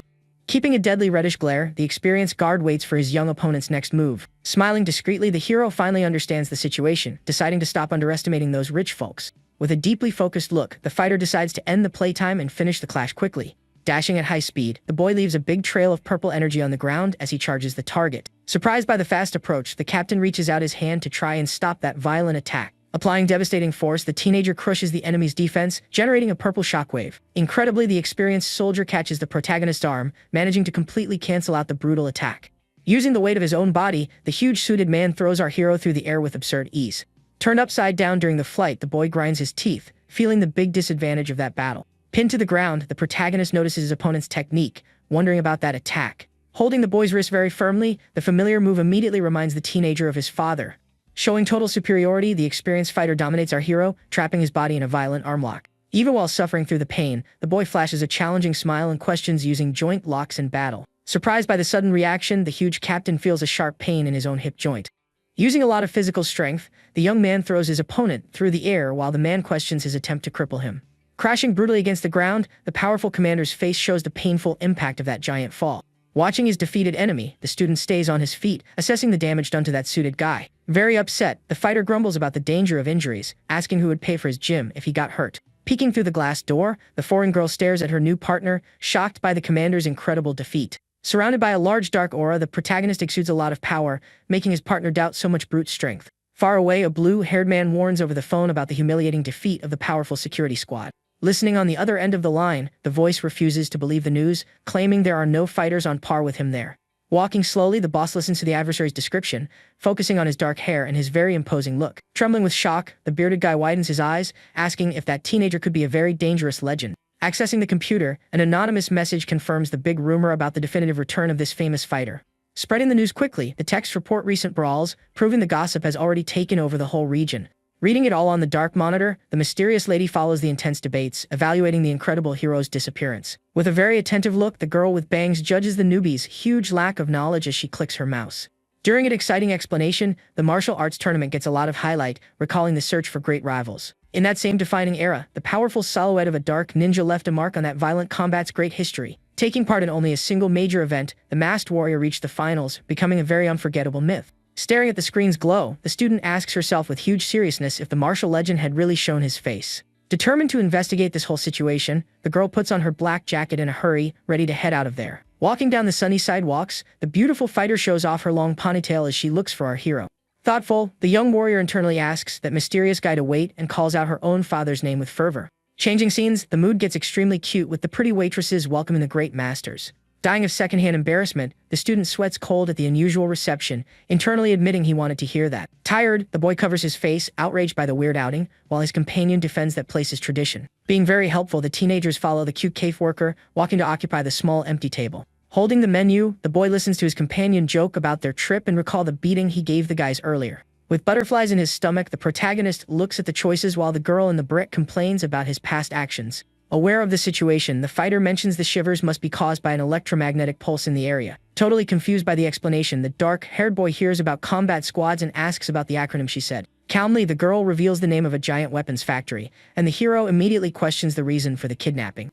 Keeping a calm smile, the student reiterates she is the daughter of someone very important, right as a voice calls them. Excited about the food, the attendant with cat ears surprises our protagonist in a very scary way. In shock over the worker's look, the young man says thanks for the meal while his companion praises the pretty dish. At that moment, the friendly waitress asks the master to wait and warns about a mandatory ritual before eating. Demanding the customer's participation, the employee orders him to repeat the words, creating huge discomfort for the boy. Making a heart shape with her fingers, the attendant prepares the magic and asks if everyone at the small table is ready. Casting the spell with both hands, the girl creates several glowing hearts, making Kim Yuseong spit blood from embarrassment. Annoyed with his friend, the young man demands she take part in the weird event, but the worker warns it is that place's rule. Sweating from embarrassment, the teenager clenches his teeth, his face completely red because of the humiliating situation. During the cute action, the warrior repeats the words dying inside, while the fighter cracks up laughing so hard. Without losing her friendliness, the waitress walks away, leaving the hero totally depressed, and the girl in the barrett laughing non-stop. Savoring the food with closed eyes, the boy feels immense mental exhaustion but admits the wonderful taste of that dish. Thrilled, the cheerful worker returns, flashing a huge smile and asks if the two customers like the meal. Holding a little headband, the attendant warns about the punishment for the loser of a game, leaving Kim Yoo-seong very tense. Terrified of the item, our protagonist sweats a lot as he realizes what that terrible feline consequence would be. Shaking with fear, the teenager listens to the strict rule of the cute challenge and realizes the size of the embarrassment he would have to face there. Looking for another way out, the young man begs for another option, but his companion in the barrack confidently states he just needs to win. Full of determination, the hero squints with great seriousness and agrees to take part in that crazy competition. Gripping the playing cards with huge resolve, the boy promises to win the game as he faces his opponent head-on. Defeated in the game, the boy puts on the accessory with great sadness while his two companions demand he say a line. Furious and blushing hard, the teenager asks for one more round, ending the sentence like a feline while the fighter laughs. Taken over by anger, our hero promises to win the next challenge, listening to his friend mock his awful look with that item. At the end of the fun visit, the two youths finally walk toward the exit of the place, accompanied by a cute goodbye. Walking under the late afternoon light, the student stretches her arms very excitedly next to her depressed teammate. Turning her face happily, the young woman mentions the late afternoon time and thanks him for the huge fun alongside her skilled friend. Walking under the sunset, the young warrior listens to his teammate talk about needing to confess something. Shocked by the revelation, the boy finds out the goons beaten up earlier were actually the girl's security guards. Apologizing for the massive mess, the fighter explains she sneaked out of the hotel just to be a tourist for a bit. Looking at our hero, the student announces the end of that outing, promising to contact her own rescue team. In a very cute way, the warrior gives thanks for that fun day right at the instant a helicopter appears in the sky. With a very loud laugh, the gray-bearded man in sunglasses shows huge happiness at finding his daughter. Surprised by the flying rescue, the teenager watches the large aircraft approaching the ground in utter shock. Making its violent landing, the grand air transport kicks up dust, making the two youths step back from the wind. Speaking directly to the pretty girl, the fancy-suited man claims he huge ease tracking her location. In silence, the talented martial artist stares at the unusual situation, listening to the newcomer question his presence there. Quite confused by that sudden approach, the girl in the beret tries to understand how her family found that location. Very imposing, the big guy in the overcoat walks slowly, calling the hero's partner his daughter in a threatening tone. Paying no mind to the fighter, the mysterious older man steps forward, reinforcing that it is just a huge personal matter involving the Harris. Taking the blame for the outing, the young woman tries to calm things down, hearing her own dad say the issue did not matter. Right after the short dialogue, the dark-haired teenager realizes the true family connection between the two characters. Confused by the language spoken by the family, the protagonist raises suspicions about the origin of that very different accent. Not understanding the direction of the weird conversation, the student wonders why the big guy mentioned the masked ninja. Being pointed out as the likely hired security, the teenager gives a weird smile after the older man's accusation. Adjusting his nice glasses, the suited man tensely remembers the day the famous warrior vanished off the map. After the ninja figure is mentioned, the fighter goes into shock at the harsh words of challenge spoken by the stressed gentleman. Seized by fury, the powerful lord declares the end of that grand rivalry, demanding to settle the long unfinished battle. Right after, the huge rich man questions the young man's identity, and the warrior replies politely stating his own name. In a very tense mood, the old man tries to uncover any connection the boy has with the legendary ninja, hearing a sincere denial. Totally mute, the three characters stand side by side, waiting for that revealing conversation to unfold. Looking away, the suited leader spares the teenager's life, ordering the boy to leave the place as fast as possible. Very friendly, the student interrupts the order to flee, acknowledging the funny visual coincidence with the martial legend. Immediately, the jacket-wearing warrior hears a serious question from the rich man about the giant security guard's shameful defeat. Scratching his head in a clumsy way, our protagonist recalls the beating handed to the employee and apologizes. Genuinely sorry, the powerful boy confesses he mistook the guy for a thug, unleashing all his strength in a single punch. Consumed by extreme hate, the suited man releases a violent blue energy, preparing a deadly strike at the hero's back. Radiating an intense blue aura, the suited old man clenches his fists, displaying enormous rage. Desperate at the situation, the girl in the beret screams our hero's name with a lot of distress. Completely terrified, the boy questions the man's madness while looking at his own torn jacket. Keeping a sinister smile, the rich man finds it all very interesting and demands to see the boy's strength too. Furious about the cheap shot, the student extends his arm, deeply mourning the fall of his brand new manga. Crying buckets of sadness, the protagonist promises not to forgive the offense against his precious magazine. Fueled by pure anger, the warrior charges rapidly toward the dangerous bluish opponent. Surprised by the great speed, the suited big guy blocks an incredible sequence of heavy punches. After the violent assault, the older man praises the teenager's strength, while the young man pants from sheer exhaustion. Extending his huge hand, the man advances again, hearing our hero beg for an end to that madness. Called a genius by the villain, the teenager is completely lost, trying to understand the reason for the attack. Preparing a glowing strike, the older man reinforces his surprise at seeing a mere student defeat his best soldier. Causing a massive impact, the blue aura fighter launches his attack, claiming it is a totally impossible feat. Staring seriously at the boy, the rich man defines the young man as a rare prodigy born once every 100 years. Sweating cold from the crushing pressure, the martial artist clenches his teeth, listening to the big guy's explanation. Gathering even more energy, the powerful man preps another deadly charge, clenching his fists. Flashing a very scary smile, the powerful leader demands the teenager join his team. Throwing a devastating strike, the suited man promises to help fully develop that talent. Realizing the hidden truth, our protagonist widens his eyes, remembering the universe he was in. Completely in shock, the boy finally understands that that world went beyond romance stories. Remembering action glitches, the hero compares the old man's offer with classic fighting comics. Recalling romantic scenes from the past, the student recognizes the gigantic genre shift in the narrative. During a vision of his own heavy workouts, the young man understands the real reason for his massive physical strength. Landing a punch on a random thug's face, the teenager comprehends his constant routine of battles. Showing off well-defined muscles, the warrior figures out the real reason for so much absurd body power. Looking at the cover of his favorite magazine, the fighter realizes the bizarre transition from romance to pure brawling. Full of certainty, our hero names the famous comic publisher as the main culprit. Visualizing the delicate romance pages, the boy remembers that combat-focused magazines dominate everything. Imagining the poor author being pressured, the student figures out the shameful surrender to brutal fights. Wrapping up his train of thought, the protagonist locks his gaze, trying to foresee the dangerous future of that world. Imagining dangerous monsters around the powerful old man, the boy fears losing his own life in that scary way. Prepping a new attack with the blue aura, the rich man in the suit waits for an answer about the large company sponsorship. Smiling in a very frightening way, the big man promises to cover all the students' expenses and offer absolutely everything. Staring the strong opponent face to face, our hero smiles confidently, remembering the classic rules of grand battles. In the teenager's mind, powerful fighters like him always end up defeated by the work's main protagonist. Concluding his own thought process, the clever warrior understands the huge advantage of becoming close friends with the grand champion. Taking a deep breath to maintain focus, the skilled boy makes a major decision in front of that bulky rich man. Yelling with total indignation, the student questions why the big guy is so extreme about absolutely everything there. Without hesitating for a single second, the old man charges fast, landing a powerful blue blow on the young hero's shoulder. Spitting a little blood, our protagonist suffers a lot from the damage and realizes the clear, fatal intent of the attack.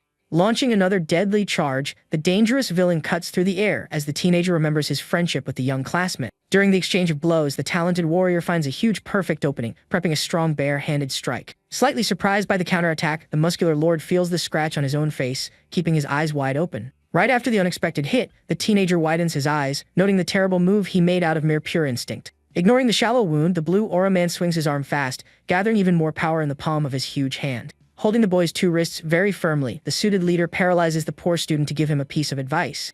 Cracking the bones of his left wrist, the monstrous rich man preps a lethal punch, teaching the correct way to strike.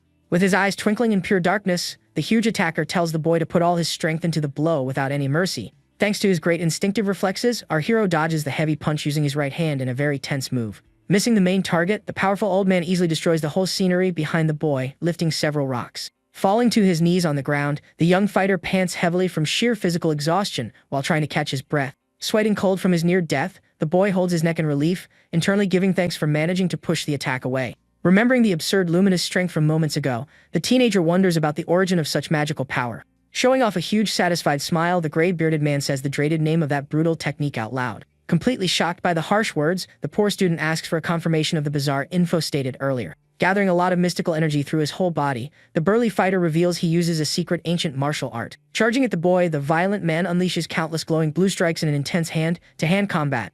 Defending against a flurry of punches with tremendous difficulty, the boy takes a severe beating, confessing he cannot see a thing. Dying of worry about the imminent danger, the young fighter pleads for mercy, asking her old dad to stop fighting. Yelling harsh orders, the big leader tells his own daughter to back off, promising to take the boy away from there no matter what. Wiping the sweat from his face, the boy in the black jacket takes a very determined fighting stance to face the old man. Showing off a huge smile, the dangerous older man offers to teach all his secret techniques to spare the boy's life. Radiating immense blue energy, the suited big guy affirms the boy's innate talent, offering him a lot of power. Quite annoyed by the absurd proposal, the young hero mocks the man, noticing the complete madness of that unreal situation. Lowering his face slowly, our dark-haired protagonist refuses the offer, citing he has more important things. Remembering his great friends from school, the skilled fighter guarantees he has no reason to throw all those people away. Dashing swiftly against the blue aura big guy, the talented student refuses the weird alliance proposal with huge fury. Staring calmly at the boy, the powerful gray-haired lord praises the enemy's beautiful conviction during the sudden attack. During the intense exchange of blows, the experienced rich man catches the teenager's glowing punch using just one of his huge hands. Totally in shock at the brutal combat, the girl in the barret hears her own dad promise to crush his opponent beneath his feet. Delivering an absurdly fast strike, the merciless villain hits the protagonist's chest, creating a loud luminous boom. Spitting blood through the air, our hero takes immense damage, getting thrown far away by the suited opponent's brutal brute force. Sliding across the asphalt after the harsh impact, the young fighter tries to regain his stance as the enemy charges again. Panting in pain from the injury, the boy closes one eye trying to take a deep breath after taking the hard charge to his own chest. Granting no moment of rest, the Grand Leader attacks from the top down, catching the injured martial artist by surprise. Landing another very heavy blow, the blue, bearded man throws the teenager to the ground with impressive speed. Retaking a superior posture, the powerful older man preps his fist filled with mystical energy, displaying his gigantic full strength. Completely terrified by the difference in levels, the boy grips his own clothes, feeling despair hit his battered mind. Moving his body at an absurd speed, the experienced fighter strikes the young man's back with a grand explosion of light. Screaming in pure agony, the hero realizes how much superior that old warrior was compared to the defeated giant goon. Staring at the boy fall into his knees, the man in sunglasses establishes himself as the most formidable warrior of all fights. Desperate at the cruel massacre, the student runs toward the fighters, begging the old man to stop his violent attacks. Placing her body in front of the injured boy, the fighter defends her classmate, stating the boy only saved her life. Overtaken by massive coldness, the huge-suited man refuses his daughter's request, prepping a brutal attack against his own offspring. Landing a quick blow to the teenager's neck, the merciless villain strikes the girl in the beret, knocking the young woman out almost immediately. Falling unconscious to the ground, the beautiful student collapses quickly while the shocked protagonist screams his companion's name. Outraged by the rich man's cruel act, the injured warrior condemns the cowardice of hurting his own relative over fights. Slowly getting up from the ground, the teenager in the black jacket holds his wounded arm, showing pure deadly hate in his eyes. Showing no emotion, the suited gentleman tells the boy to shut his mouth, promising to finish the combat once and for all. Releasing a colossal amount of blue power, the formidable leader executes the final blow aimed at destroying the young warrior. Taking a devastating punch from the huge-suited man, the boy in the jacket grits his teeth trying to withstand the brutal impact. Surprised mid-attack, the experienced gray-haired leader looks away quickly upon noticing something coming his way. Hitting the ground with quite some force, 3 small ninja blades stick into the earth, creating bright sparks around them. Stopping the fight immediately, the powerful older man asks about the origin of those weapons while the injured hero breathes heavily. Analyzing the shape of the weapons stuck in the ground, the rich man deduces they belong to the famous legendary ninja mentioned earlier. Cutting through the wind fast, a sharp projectile grazes the big guy's face, causing a huge shock to the grand villain. Arriving by surprise, an age-old woman with a ponytail flies past the old man, preparing a strike with the dark blade in her hands. Landing firmly near the protagonist, the mysterious woman defends the boy, putting the blue aura-suited man on alert. Staring at the back of his savior, the teenager recognizes the female figure with a lot of relief in the middle of that tense battle. Revealing herself as the grand acting leader of the ninja clan, the brave veteran introduces herself, causing huge amazement for the wounded warrior. Closing one eye in pain, the injured student tries to understand why his experienced friend is in that dangerous place. Keeping a stern expression, the older man resumes the conversation, mentioning the name of the martial legend everyone was still looking for. With a very serious face, the ninja reveals she is the heir of that warrior who vanished 10 years ago, leaving no trace behind. Hearing the shocking revelation, the big guy confesses he only heard small rumors about that obscure family lineage. Holding the small weapon firmly, the skilled veteran hears the villain confirm the legend about the existence of enrollment. Placing a small glowing pill into the teenager's hands, the warrior tells the hero to swallow the mysterious item quickly. Glowing with a golden hue, the secret family medicine promises to awaken a huge dormant power inside the boy's body. Releasing the violent blue aura again, the experienced rich man warns he does not intend to watch the young doe's plans quietly. Demanding a lot of haste, the brave ninja leader tells the boy to consume the pill, promising to hold the monster off for the necessary time. Putting the golden ball into his mouth, the teenager trusts his ally, just hoping that tiny medicine will not be fatal. Swallowing the powerful medicine, the protagonist goes into a state of pure shock as he feels a grand force waking up inside. Feeling immense heat take over his whole system, the warrior panics at the absurd level of that hot energy. Closing his eyes and screaming in agony, our hero starts catching fire, drawing the scared look of the girl in the beret in the background. Clenching his teeth hard, the teenager groans in pure pain, while the veins in his neck glow very impressively. Surrounded by huge deadly flames, the talented martial artist lets out a thunderous scream, tearing through reality with pure hate. Observing the absurd level of heat released by the student, the blue aura villain widens his eyes while the pretty veteran freezes. Totally wrapped in the gigantic magical flames, the protagonist lifts his face, radiating incredibly devastating power. Squeezing his right hand tightly, the boy realizes the magnitude of that flaming light enveloping his whole clenched fist. Flashing an absurdly focused look, the boy comments on the excellent feeling of freedom provided by the intense heat. Analyzing his fiery opponent, the huge-suited man raises his closed hand, feeling a third eye emerge on himself. Face to face, the great fighters radiate intense auras while the boy feels a colossal force pulse in the area. Observing the boy's strong glow, the ninja is shocked, noticing an amount of energy much greater than she expected. With a very serious expression, the veteran reflects tensely, as the incredible effect of that pill lasts only 5 minutes. With an intrigued smile, the blue aura rich man stares at the phenomenon, praising that mystical oriental power with fascination. Surprised by the small pill generating so much force, the dangerous suited man warns he is absolutely certain about one thing.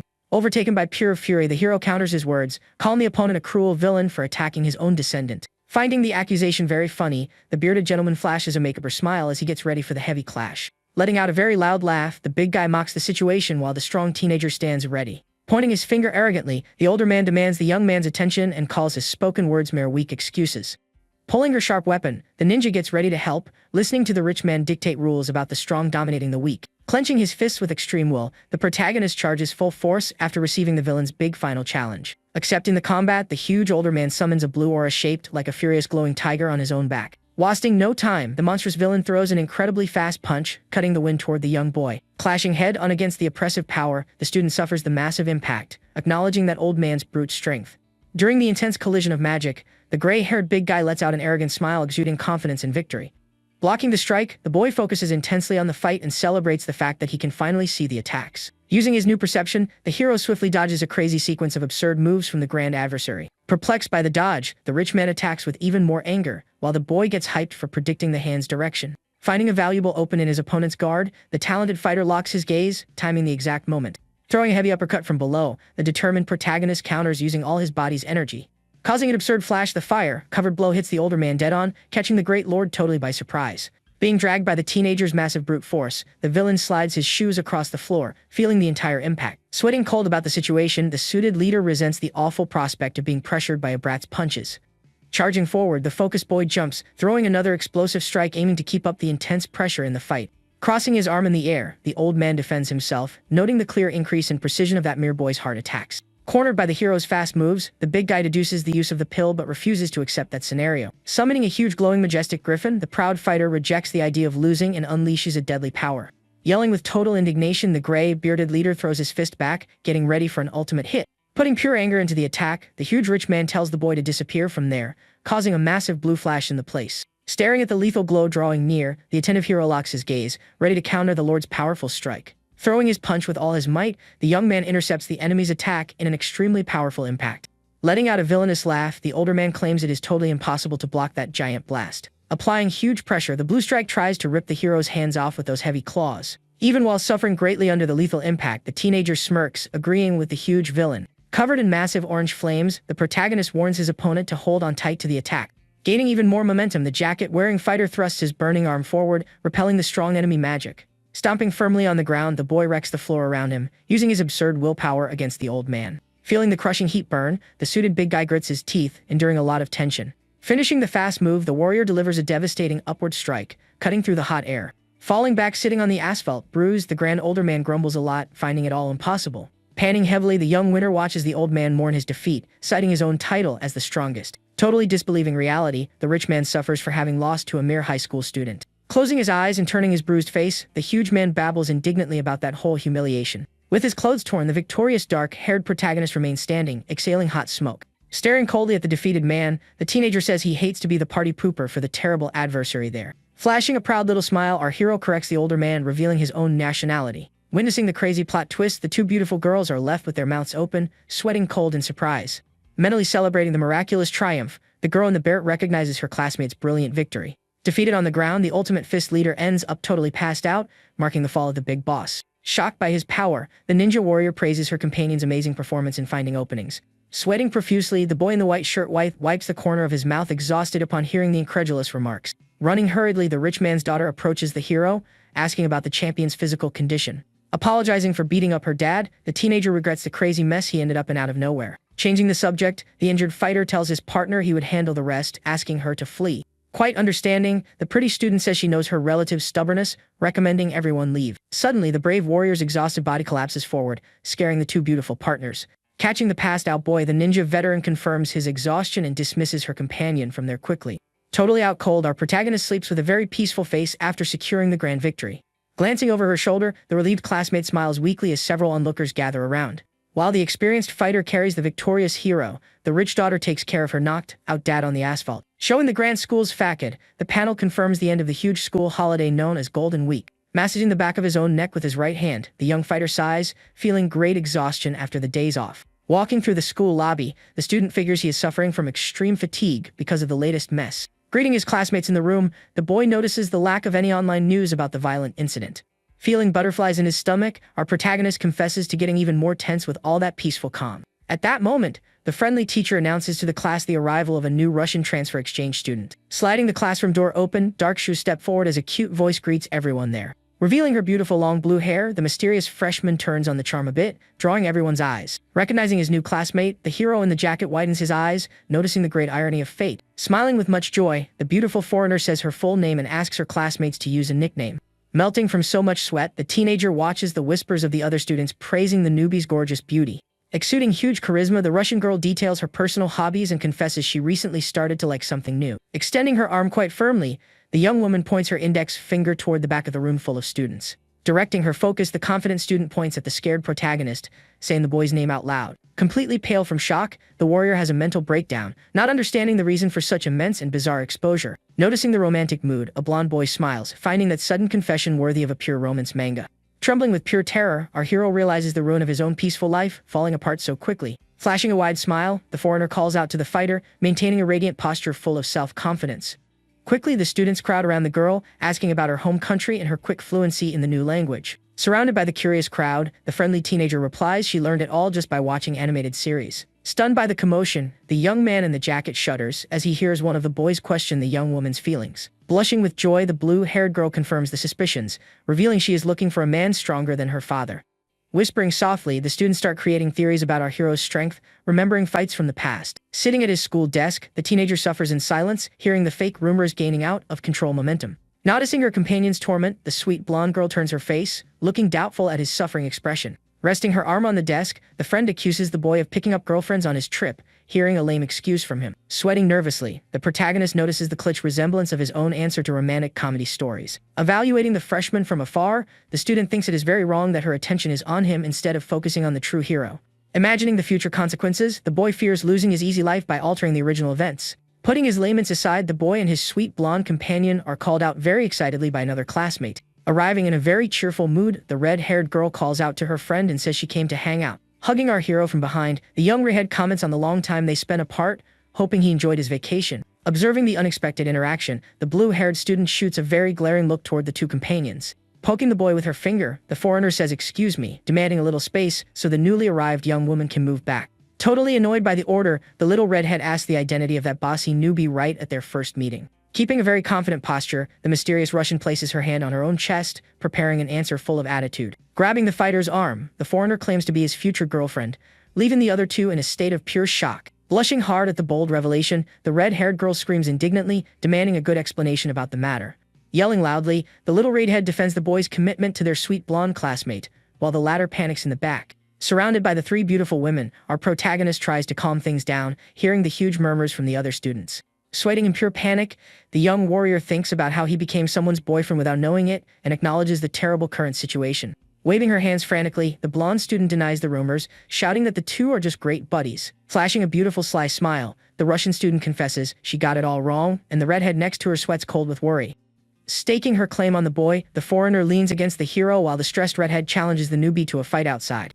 Taking advantage of the girl's tense standoff, the boy tries to sneak away, only to be stopped right after by the attentive class rep. Adjusting her charming round glasses, the well-behaved girl in braids gets the teenager's attention to ask a small favor. Explaining her distraction in the last class, the rep asks to borrow his notebooks, getting a very positive response from her classmate. Handing over the study materials promptly, the helpful warrior extends his arm, passing the big orange cover to the girl. Bowing her body politely, the intellectual young woman thanks him for the help, promising to return the item quickly after copying the subject. Totally surprised, the blonde mentions the braided girl's huge intellectual reputation, hearing the hero confirm her rank. Intrigued by the loan, the redhead insults the fighter's mind, while the boy defends having good grades in all subjects. Curious about their classmates' ranking, everyone surrounds the protagonist, leaving the warrior quite upset by that mutual distrust. Claiming the position of top overall student in the school, the student leaves all the girls in a state of pure tremendous shock. Walking toward the group, the brown-haired boy mocks the hero's dumb face, receiving a strong glare of fury. Patting his friend's shoulder in a friendly way, the new student recalls the boy's smart reputation from the beginning of the school year. Keeping his wide smile, the friendly boy mentions the kindness hidden deep in the protagonist's soul, relieving the tension a bit. Together, the three beautiful students nod their heads, confirming with a smile the immense affection they feel for the strong warrior. Dying of embarrassment from the class's affectionate compliments, the teenager in the jacket steps away from the circle, saying he is going to the restroom. Hiding his immense shyness, the fighter walks with his eyes closed, hearing his friends mock his sudden cute awkwardness. Walking down the long sunny hallways, the warrior reflects on keeping some distance from the new transfer student. During lunchtime in the cafeteria, the group walks quietly holding their respective food trays. Sitting at the table with the blue-haired girl and the redhead, the fighter stares at the blonde standing right in front of them all. Completely frustrated, the protagonist cries, remembering his advice to keep his distance and seeing it all repeat itself again. Being grabbed by the blue-haired girl, the boy denies dating her, while the redhead demands boyfriend-like behavior. At that moment of many envious whispers from other students, the student sweats cold, noticing the pile-up of misunderstandings. Without understanding the reason for so much envy, the hero observes the trio's fake happiness, seeking a way to push everyone away. Suddenly, a brilliant idea crosses the young man's mind, lighting up his face with a big, very mischievous smile. Bringing up the topic of midterm exams, the boy shocks his three friends by asking about their study pace. Overcome by the huge sadness of that subject, the blonde cries, asking to forget it, making the fighter apologize. Soon, the protagonist celebrates his planned success, noticing the cloud of depression hovering over the table, and thinks about the future. Chewing her food with a totally gloomy aura, the young girl with golden hair grumbles about her lack of studying. In total mutual agreement, the trio of friends starts complaining about how hard it is to memorize the school subjects. Faced with the group's immense vulnerability, the student smiles astutely, seeing the perfect chance to strike there. After suggesting forming a study group, the brown-haired boy gets several compliments for the wonderful idea. Very excited about the situation, the red-haired boy offers his own house full of empty rooms for the girls to sleep over. Making a very evil face, the hero supports the group and celebrates his own freedom to make his own plans. With the arrival of the long-awaited weekend, the sun shines on the fighter's simple home with little birds on the wall. Wiping the sweat from his forehead with a look of great relief, the young man smiles in a relaxed way after a lot of physical effort at home. Very proudly, the student yells with joy, revealing he set up a private gym in his own bedroom. Recalling his last bodyguard job, the warrior mentions using the money to buy the workout equipment. To make the most of everything, the boy grips the metal bar very firmly, deciding to start with the flat bench press. Lifting the huge weight intensely, the protagonist laughs with pure joy, feeling the wonderful thrill of working out. Totally caught by surprise, the hero holds the heavy bar as he hears his cell phone ring so early that morning. Answering the device quickly, the boy hears his friend's voice ask him to look out the window, demanding his presence. Going to the bedroom window, the boy slides the glass without understanding the message, and is soon reminded of their study date. Looking out at the street, the student finds his blonde friend waving happily under a radiant sun. While calling her friend to come down, the girl exudes happiness as she is escorted by a huge group of imposing men. Immediately, the protagonist panics completely, widening his eyes and turning very pale at that bizarre scene. Fearing for his own life, the fighter questions the identity of those threatening brutes with scars on their faces. Completely confused, the hero wonders what that is while staring at the bizarre scene in great amazement. Pointing at the car, the blonde smiles happily, asking her friend to get in quickly and introduces the bodyguards. With a greeting in Russian, the massive bandaged driver leaves the brown-haired young man quite scared. Remembering he defeated that brute in the past, the protagonist hears his friend introduce the famous Uncle Boris. Not hiding his nervousness in the back seat of the vehicle, the student hears his classmate defend the big guy's kindness. Whispering very quietly to the fighter, the blue-haired girl justifies the security guard's escort because she is on her day off. Sweating cold with a lot of discomfort, the boy reflects on the huge awkwardness of traveling alongside a former enemy. Surprisingly, the luxurious traditional residence lit by the sun welcomes the youths with gentle greetings. Welcoming everyone inside the place, the excited big man smiles, accompanied by the young red-haired girl. Immediately, the hero recognizes the girl's father from a tense encounter in the past and decides to pretend not to know the man. Bowing his body respectfully, the student introduces himself formally, hearing a nice invitation to come in. Without blinking for a single moment, the proud big guy approves of his daughter's company, leaving the fighter immensely tense. Crossing his arms proudly, the older man plans for the future, feeling his own harass question his suspicious face. Changing the subject suddenly, the older redhead points his index finger as he thinks about a new detail. Locking his gaze on the bandaged driver, the homeowner greets his old colleague, remembering the good old days. Explaining the girl's school connection, the dad reveals an old friendship, shocking all the youths in that same instant. Very curious about the bodyguard's recent injuries, the host asks about the situation, hearing a quick grumble. Slowly, the huge injured security guard extends his own hand, raising a firm finger to point in someone's direction. Suffering a major surprise, the protagonist goes into a state of pure shock, seeing the brute report his sad defeat. After the bizarre report is translated, the young light-haired girl screams in absolute amazement at her friend's great power. Faced with the immense destruction caused by the fighter, the host hears another bizarre report, his mouth dropping wide open. Sweating uncontrollably, the hero freezes in pure fear, believing the study session at that house would be cancelled. Imagining getting kicked out, the boy scratches his own chin, secretly wishing for a happy return to his gym. Cutting off the guest's thoughts, the family man leans his face in, highly enchanted by that incredible revelation. Extremely excited, the big older man grabs the student's shoulders, praising the future son-in-law's great skills. Overcome with strong embarrassment, the little redhead yells, scolding the gossipy adult amidst the heavy silent mood of the place. Breathing a sigh of relief after such a big mess, the warrior finds peaceful tranquility inside the traditional room. Apologizing for her dad's bizarre behavior, the kind girls try to minimize all the intense chaos created by the bodyguard. Moments later, the dedicated group settles around the coffee table, organizing their nice notebooks for total focus. Raising her left arm eagerly, the beautiful little blonde hears the leader report her academic weakness in exact sciences. Handing over the organized papers, the hero says they need to memorize absolutely all the formulas for the test. Facing the exhausted girls, the fighter demands total focus, requiring a lot of effort for an upcoming test that same afternoon. Hearing her own name called, the red-haired young woman gets a big scare while agreeing with the master. Holding the notebook, the protagonist mentions his friend's average grades, warning about her huge difficulty with memorization. Very focused, the little redhead accepts the idea of changing study methods while the blonde grumbles with her head down. Blushing sweetly, the beautiful blue-haired young woman smiles gently, eagerly waiting for the boy's tips. To solve her weakness in classical literature, the warrior hands over a giant stack full of difficult problems. Intimidated by the thickness of the material, the girl hears the hero say he did all that for the two of them to solve right away. Sitting on the floor of the traditional room, the four friends begin their absolute focus, reading the dense notebooks. After a full hour of review goes by, the group shows heavy fatigue, with the redhead staring into space, quite bored. Totally ignored by the discouraged students, the focused fighter writes non-stop after the long time passed. Raising both arms high in a relaxed way, the young man announces a break, filling his three classmates with relief. Without understanding the situation, the heiress hears her classmate ask permission to use the huge kitchen and agrees, confused. Flashing a huge affectionate smile, the boy explains the idea, wanting to prepare a special little snack for all of them. Returning to the cozy living room, the cook announces the dessert's arrival, catching the young women on the floor of the room. Surprising his beautiful friends, the student presents 3 bowls filled with a delicious, very sweet shaved ice. Amazed by the colorful fruits, the students celebrate the perfection of the cold, very famous dish of Korean origin. Wiping his forehead with a happy look, the teenager offers the varied flavors, while the girls take pictures there. Keeping a very mischievous smile on her face, the blue-haired girl locks her big clear eyes on her heavily sweating classmate. Completely desperate, the fighter pulls his head away, hearing his friend offer him a huge spoonful of dessert. With the sweet treat very close to his mouth, the tense boy refuses the offer, rejecting the affection with his heart beating very fast. Exuding an aura surrounded by cute little hearts, the bold girl flirts, declaring that her own arms feel tired. Promptly, the host is cornered by the romantic meal, triggering the gigantic jealous wrath of the 2 spectators. Boiling with hate, the angry classmates grind their teeth, hearing the blue-haired girl's bold request, wanting sweets in her mouth. Driven mad with fury, the blonde interrupts the cute moment, demanding the hero's attention and offering her own cold bowl. Following the mess, the little redhead fights for the right to feed the protagonist, leaving the poor guy totally terrified. Pulling the fighter's shirt, the golden-haired student brings a lot of order, declaring she is just a simple friend of his.